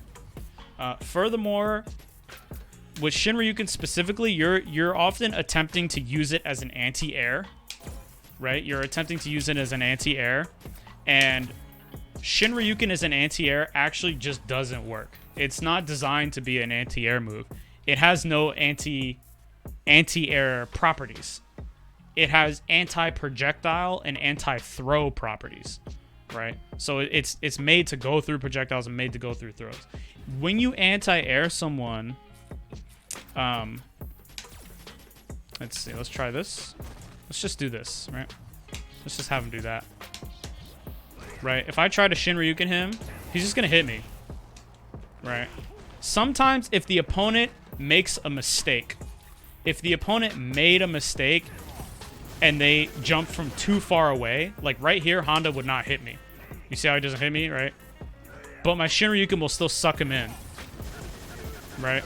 This is not really Shinryuken anti-airing the opponent. This is the opponent just messing up. If you are packing Shinryuken, you want to do uppercut first, right? You want to uppercut them first and then cancel into it, which will give you some combos, right? The most important anti-air combo with Shinryuken is probably medium uppercut, level 3 Shinryuken, medium hurricane kick into EX uppercut, right? So you're probably gonna want to do this, right? This is the most important. I missed it, but you need to do regular uppercut first, right? You need to do regular uppercut first. Depending on the distance, you can even actually mess up, depending on how high they get sucked onto you. So that's just about Shinryuken. It's not an anti-air move. You have to do regular uppercut first. You can use heavy, or you can use medium. You can use light uppercut too, but light uppercut is not as good as medium and heavy because of that. V skill 2, it just affords you less opportunities and less good stuff than V skill 1. V skill 2 has good properties to it, but without getting into like the crazy, 5-hour rant, you just get more from V skill 1. I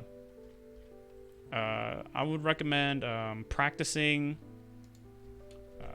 Play several matches using V skill 1 and V trigger 2 or V trigger 1 to get used to using them and how they work.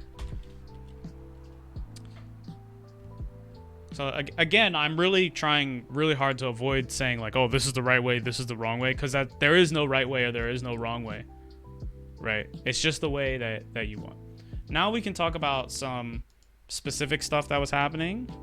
We can talk about butt slam.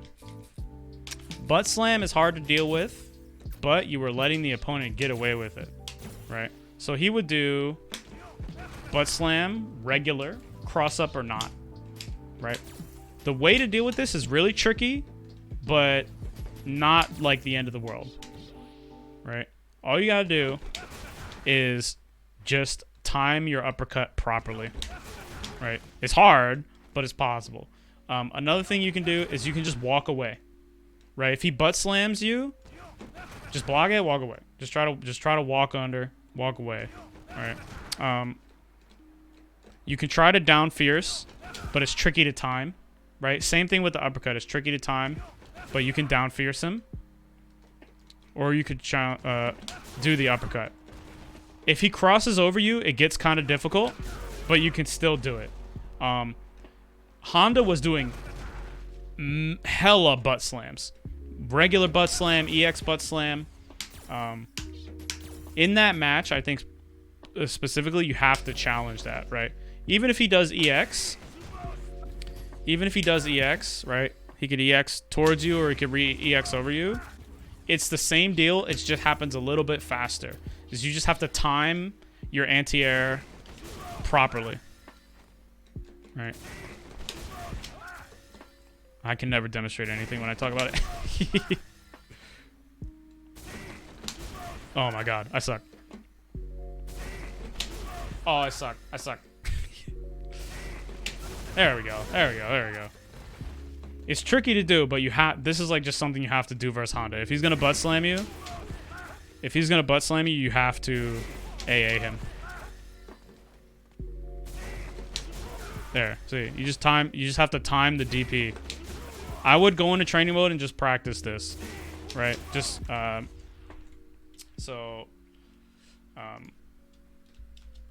let's see. Explore the Honda matchup. Honda, the Ken V versus Honda matchup. Look at Honda versus Ken, or Ken versus Honda replays.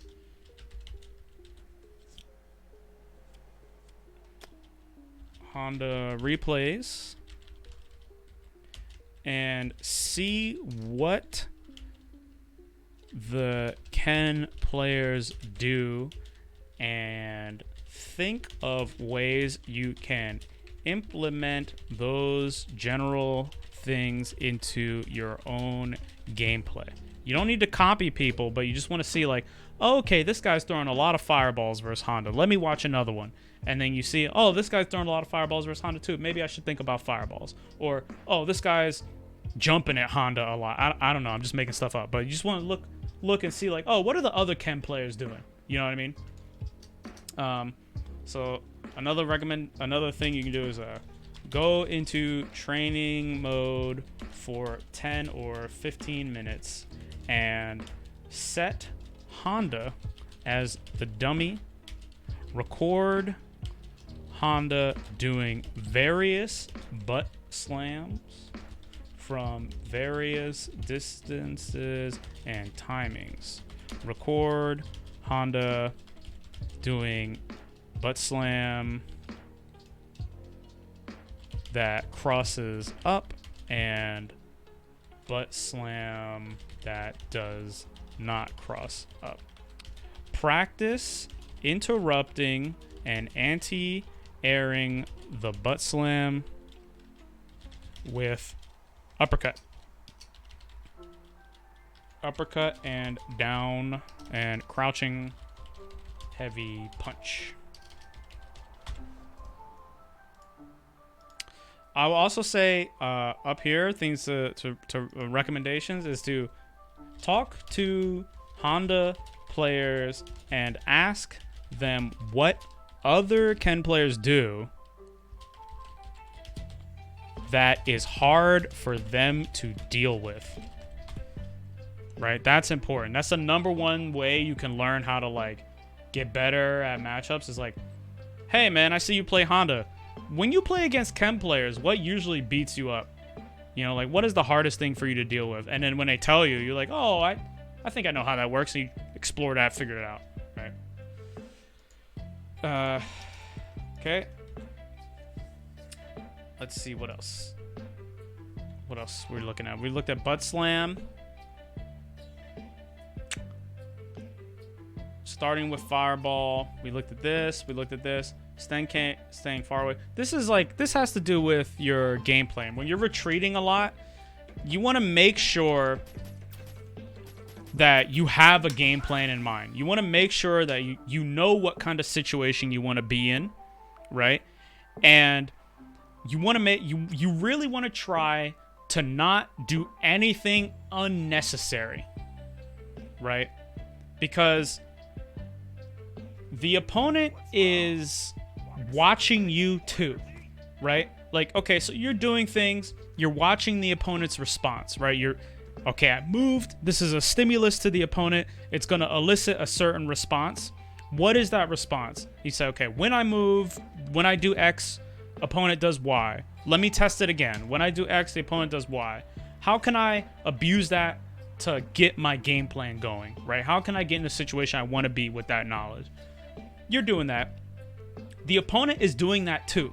This is what makes the game, right? So the game is like this intricate, like, oh, you know that I know that, you know, I'm going to do this, and I think you want to do this, and you know I think you want to do that, so you're going to do this to make me think that this, you know, there's a whole I know, the read versus read kind of deal, right? And when you get a read on the opponent, it's not like some galactic brain, Evo, Pro, whatever.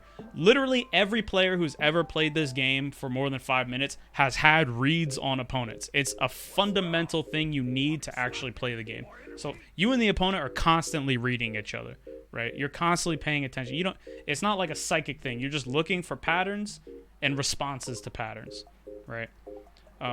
While you're doing that, you want to make sure that you're choosing actions that lead towards your game plan, and you don't want to do anything truly unnecessary, because not only can you get yourself into a bad position, but you give the opponent more information than you need to give them, right? So like, let's say you fight against a player, and in the first round versus that player, you let out all your tricks. You do runs on block, you do your cross-up setups, you do, you know, your dirtiest okie setups, you do all that stuff. Well, now they've seen all your tricks, right? Was that all really necessary? You want to win with as minimal things as possible. You want to save your cards, you know what I'm saying? So if you're playing against somebody, for example, this is something you see all the time.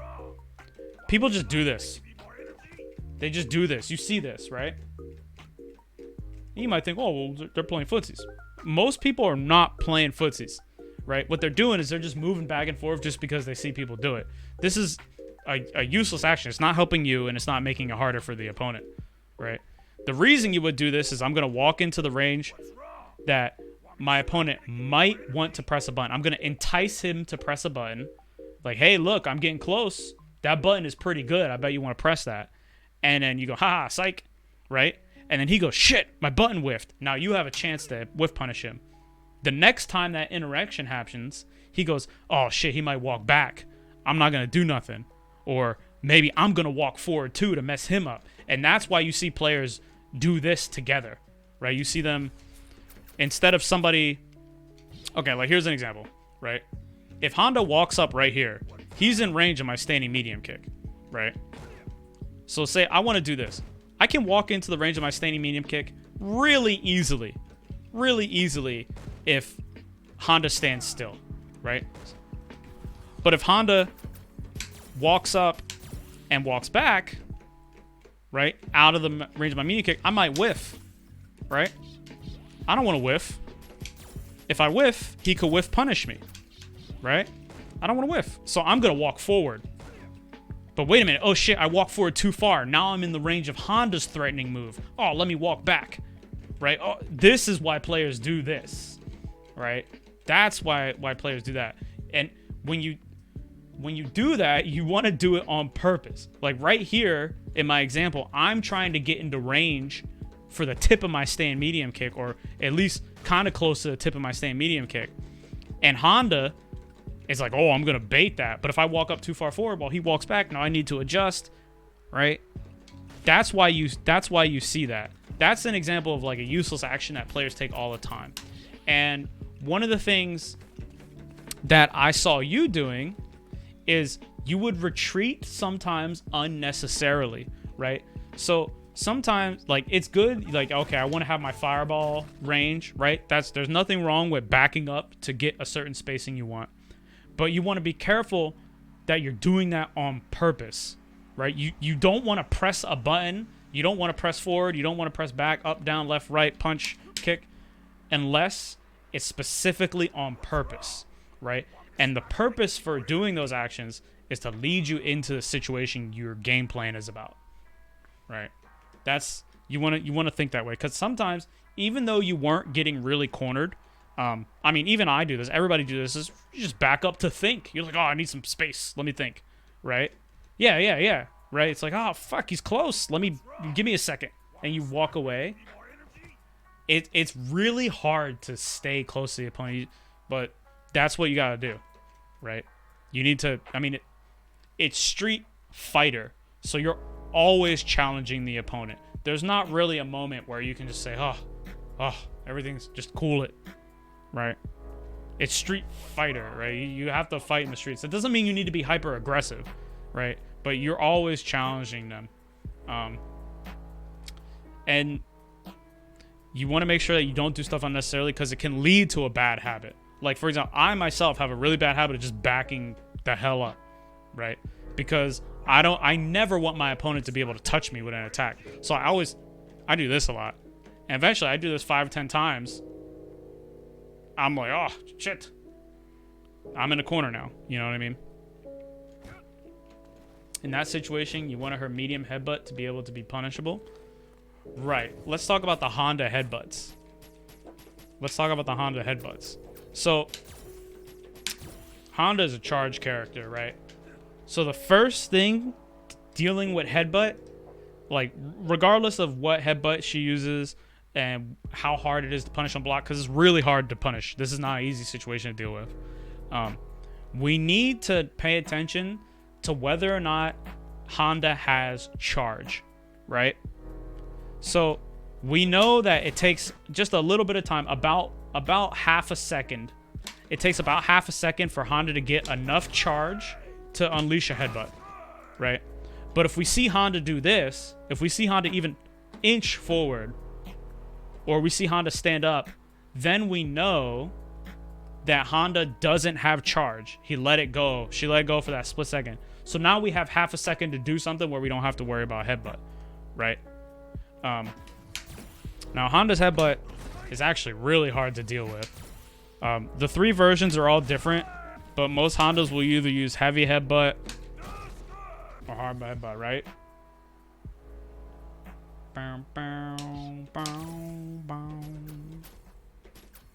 So what you were doing after headbutt is you were pressing this, which is not a bad option, right? Not a bad option.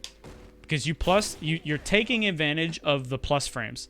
The headbutt is minus, but it's not always punishable, right? Like sometimes you can't punish it, right? Maybe if she does the heavy headbutt up close, you could punish it, but if she does medium or light, you're not really getting much. So this medium punch that you were doing is actually a pretty decent option, right? But afterwards, you're not taking advantage of touching the opponent, which leads back to what we were talking about earlier, where when you put on pressure, you're not mixing in tick throws or throw baits, right?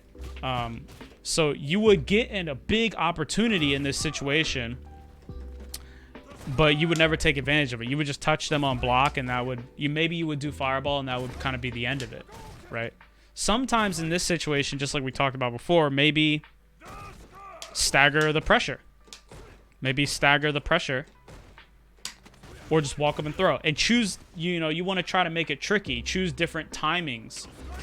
So maybe I'm just going to walk up and throw you. Or maybe I'm going to walk up this far and press a button. Or maybe I'm going to long walk into a button. There's these, the variance, the tiny different ways you can do it. You can walk long, you can walk short. There's infinite options you could choose of how to perform that. Or if you think they're going to throw, you could walk up and walk back, right? Or you could even take advantage of the minus frames to backdash away and use your fireball. Or you could, press medium punch and throw your fireball. There's nothing wrong with that. You just want to make sure that it gets you into a situation you want to be in, right? So the way you were handling this, the idea was there, but the follow-up after you took your turn wasn't there, right? Excuse me. I mean, honestly, you probably know more about the Honda matchup than me. So there's probably something specific you might be looking for after you touch them with medium punch that you can take advantage of, but it doesn't seem like you were taking advantage of it. You know what I mean?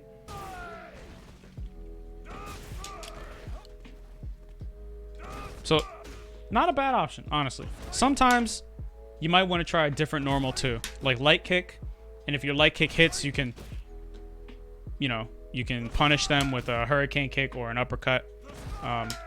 If you're really good at the Honda matchup, you'll be able to tell what strength of headbutt it is. Like if you've seen it enough, you probably know, like, oh, that was the light one, that was a medium one, that was a heavy one. You'll be able to tell, and you'll be able to tell if you can punish it or not, right? The second thing with dealing with headbutt is you can make it whiff, right? Like you can make it whiff. Like say they're doing medium headbutt, you can fade away and whiff punish it, right? You say, oh, fading away, but you gotta think like, oh, okay, they're gonna have charge, right? If they're having charge, I see him having charge, headbutt is likely, right? You back up, you wait for it to whiff. You could even neutral jump, right? You could even neutral jump, right? But you want to make sure that you have an idea of when they're gonna come in. You want to, the main way you can have an idea of whether or not headbutt is a threat at this moment is if they have charge or not. That's one of the most important things when you fight a charge character, is paying attention to when they have charge. All right. Oh yeah, it's not easy. I can't do it. I can't even do it in training mode. If you showed me two Honda's headbutts, I wouldn't know. Like, I don't know the matchup like that, right? But it's possible. I mean, Honda players could look at a headbutt and tell you, right? The second thing you can do is this move needs to be spaced, right?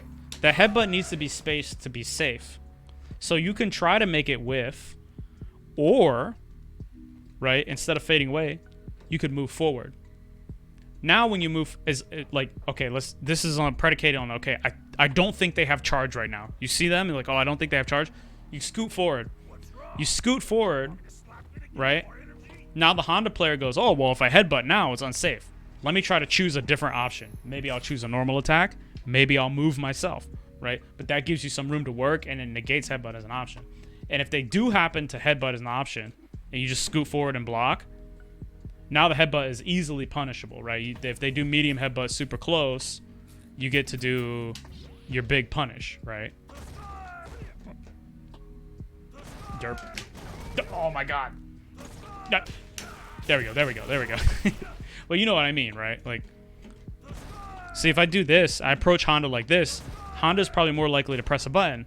If I get Honda pressing a button, I can counter poke him, right? I can try to interrupt him or go first and stuff his button, right? Once I get Honda pressing buttons, I can, like, if I get Honda pressing buttons when I do this, I can do this and then back up.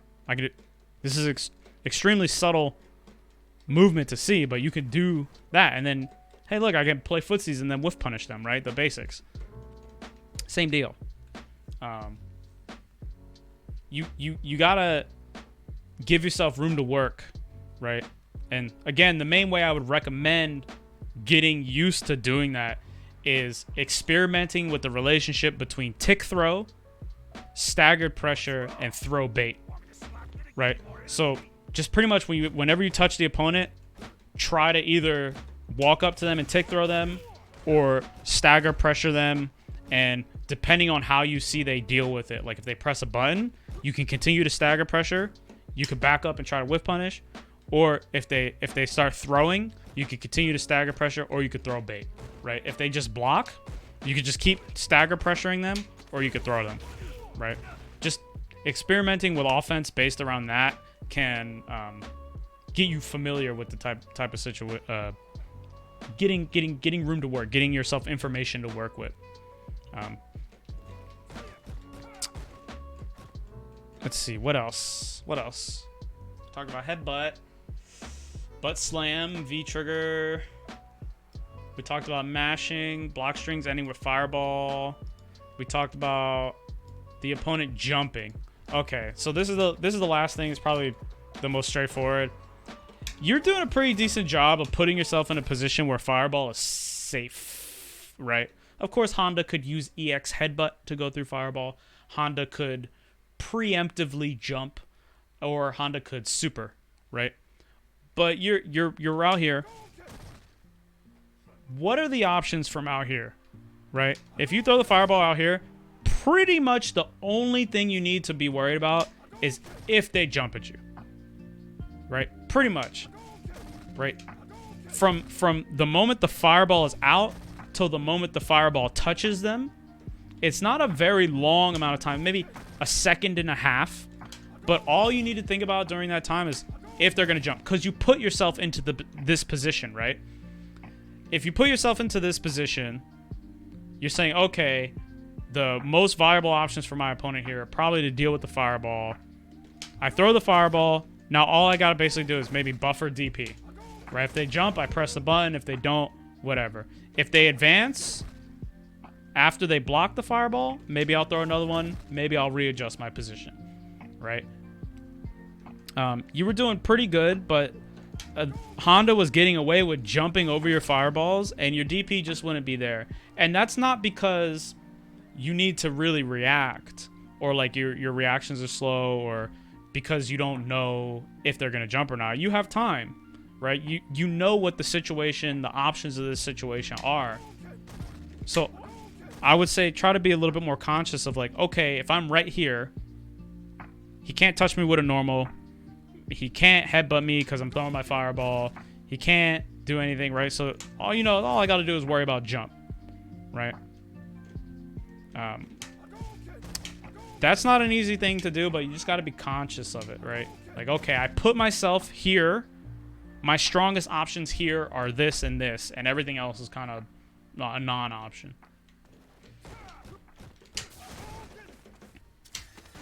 I think that covers most things that I noticed. Now, I didn't go over a lot of matchup specific stuff because I was just looking at general stuff in the replay. If there was either less replays, or if I were you, I would go actually over each round, and I would do that process again, but for each round. But that was like I think there were some okay things. A lot of it is strategic and theoretical, right? I hope that made sense. Are there like any questions or anything specific you want to work together on? Like, because we're learning together, right? I'm not telling you what to do. I'm just recommending stuff, right?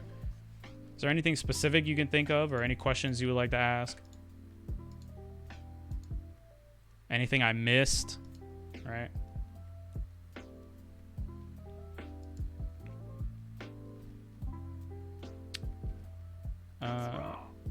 Let's see. Did we go over everything? Yeah.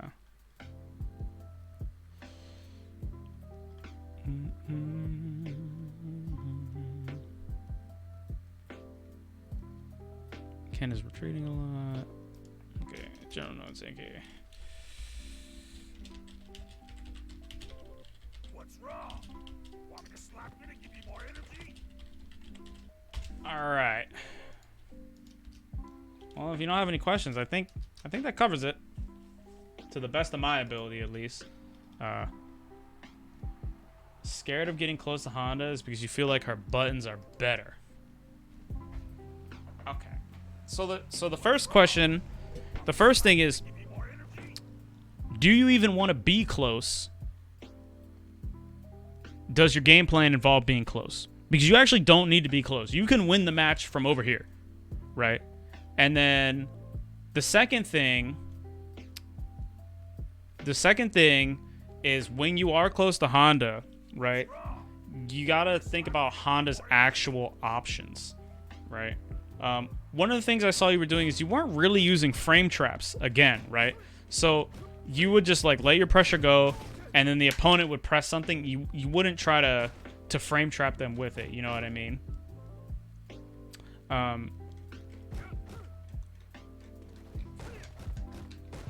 So I would look at Honda's buttons actually, or just ask, right?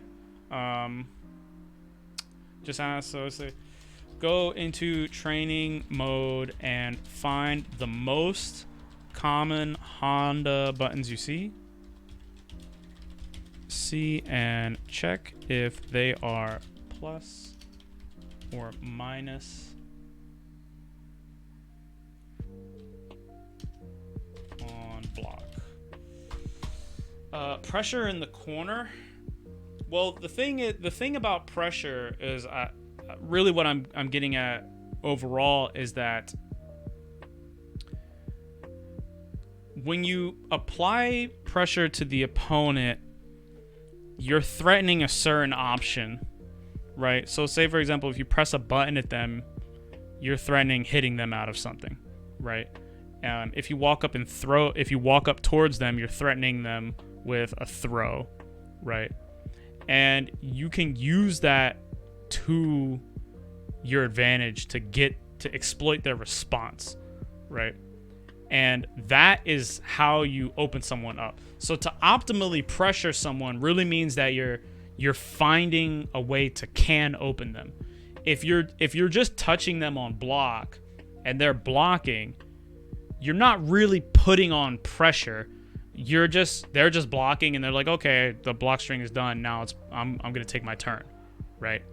You kind of need to cleverly force them to try to deal with an option that you can counter, or you need to take advantage of them, whatever they're doing, to have your pressure have been successful.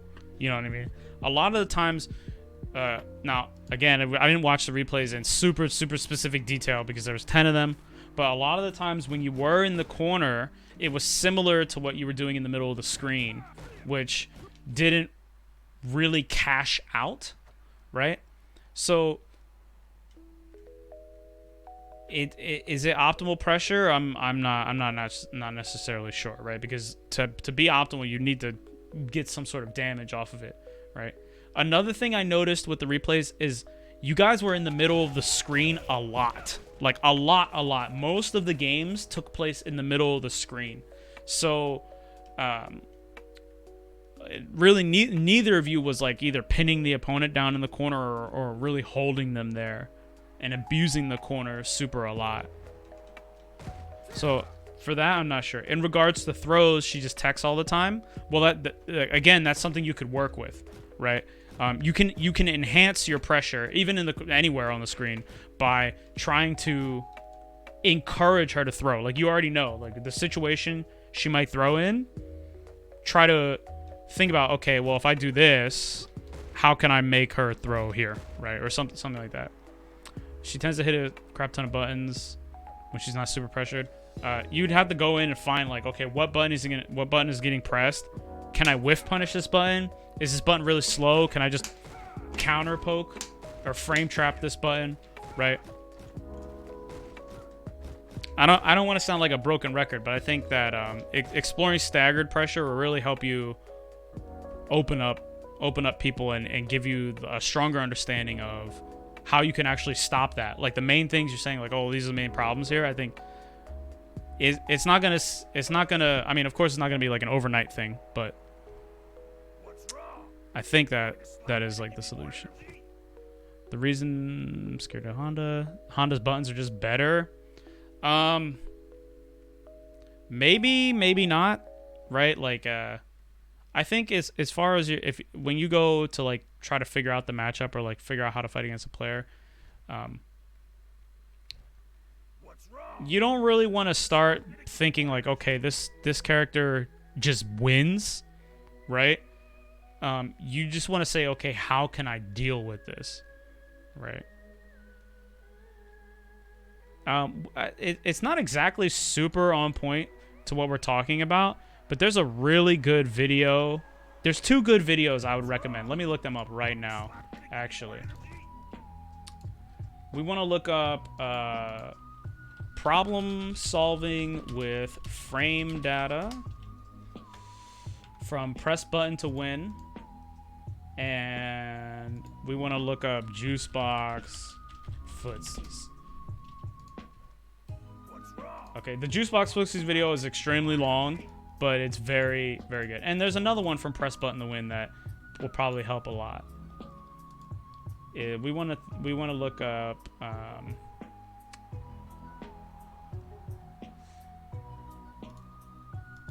Think Don't Mash Part 1. So I'm gonna recommend watching these 3 YouTube videos.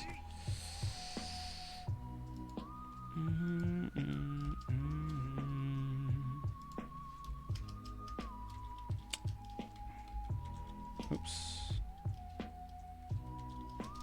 Sorry. I don't know. I don't know how to work these controls. What's wrong? Want me to slap it and give you more energy? Honda. Honda's being mean to me, man. Oh my god. I'm gonna make this text smaller in a second. What's wrong? Want me to slap it and give you more energy? Alright. Now let's make this text smaller.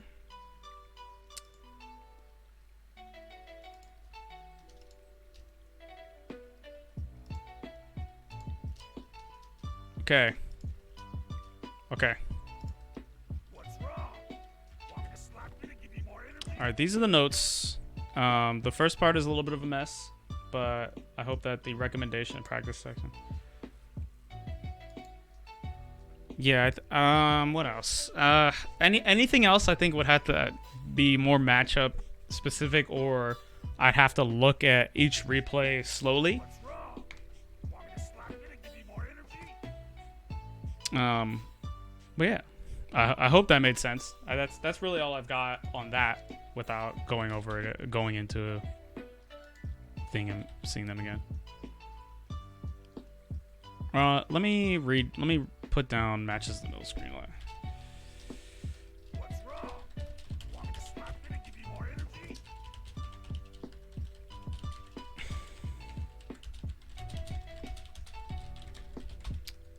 Okay. All right, I'm saving this.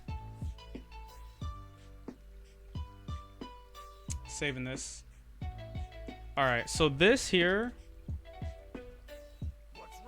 This here, I'm going to upload this into the replay review section of the Discord server. So let me just shamelessly plug exclamation Discord. And now a lot of this is strategic and theoretical, right? So, like I said before, I don't really want to tell you like, oh, do this, do this, do this, because again, there's no right or wrong way to play. Right? You can be aggressive, you can be defensive, or you can be any kind of in between. It's kind of really all about what you want, right? So I think these things will help. And the recommendations and practice section, I think these are practical things that you can go about doing, right? Like you can go into training mode 5-10 minutes, try to do inputs really slow, don't hit the buttons multiple times, right? Find a sequence of normals on block that you like. Find ways to approach the opponent after doing that block string. See how you can throw them. If you can stagger into another normal, how you can frame trap with that block string. Consider what point in the block string you can move forward, right? So you could do jab, strong, walk, or you could do jab, walk. You could do jab, jab, or you could do jab, walk, jab, or you could do jab, walk, strong, right? There's a lot you can do for your stagger pressure. It's really, the sky is the limit there. Play 5 matches with a specific game plan and pursue that game plan over everything else, right? So you say, okay, I'm going to land heavy hurricane kick after target combo 1, right? And then that's all you're worried about. You're not worried about winning or losing. You're just trying to figure out how to do that. Or you're going to say, oh, I'm going to fireball and uppercut, right? Not worried about winning, not worried about losing, just trying to do that. Not worried about following Oki. You know, you're not practicing to optimize your chances of winning. You're practicing to improve your skills, right? Because the result of you winning or losing is all those little things added together. So, you know, just like you go to the gym, you got to put in reps, or you go to the track, you got to run around the track so many times to get faster and faster. Same deal here. Play several matches using V-Skill 1 and V-Trigger 2 just to get used to them. You can use VT2 and VS2 if you like, but it's important to know, you know, just explore a character, right? go into training mode for 10 or 15 minutes. Set Honda as a dummy and record him doing different types of butt slams at different distances and different timings. Try to get him to do the cross-up one. Try to get him to do the one that stays in front. You can even ask, because you know a Honda player, you can ask, like, well, when do you want to do butt slam? What kind of butt slam? And you're probably familiar, like, oh, I always see butt slam here. Maybe I could try to do this. Like, oh, Honda always does medium punch something butt slam or whatever, right? You could set those situations for yourself and just try to interrupt them with down fierce or DP. And then the final thing to like go into training mode and pick Honda and look at the most common buttons and see what they are on block. Take note of the pushback and situation you end up in after blocking or even getting hit by the button, right? Because you're saying, oh, if I'm approaching Honda, I don't know what to do. Well, really, you can't just hit infinite buttons, right? Eventually the button will whiff, or eventually the button's going to push you far away enough to where the next one will whiff, or somebody's going to have to move.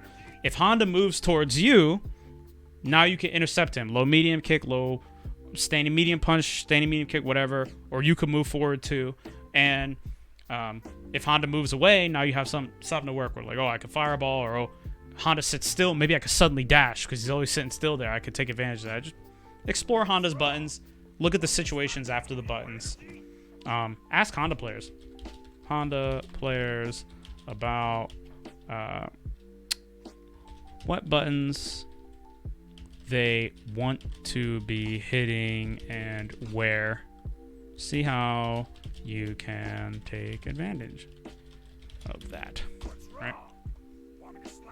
Now, with punishing in the foozies is like extra hard in Street Fighter V. It's like this game is footsies on hard mode, but it's doable.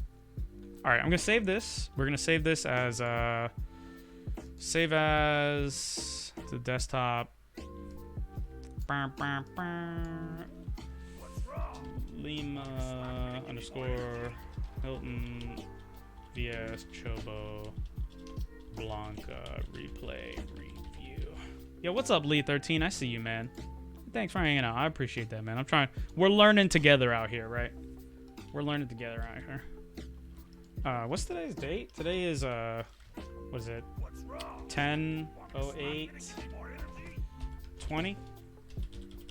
Boom. Okay, so I'm gonna upload this, and this VOD.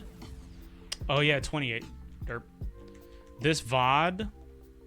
This section, I'm gonna cut this out. It might not be tonight, maybe tomorrow, or the next day, but I'm gonna cut this out, upload it to YouTube, and then in the replay review channel of the Discord, this video will also be up in case you wanted to look back and just be like, the fuck did that guy say about me? What he say about me? You know what I mean? In case you want to look it back up. I really hope that helped. I'm gonna put the 3 videos I recommended in the chat too. Also, if anybody wants to click on those, these guys, the people who made these videos, are also like really cool, good creators. So maybe check them out too. Particularly Juicebox plays a lot of KOF now, but you know, 2D fighting game stuff. Recommend those 3 videos to watch as well.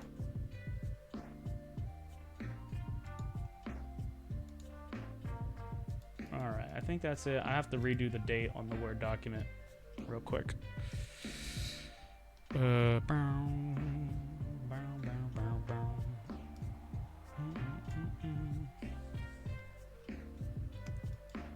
Where's the Word document? Here we go. 28. Control save. Alright, so this is going to go into replay review. Video will come in soon. I will @ you. There we go.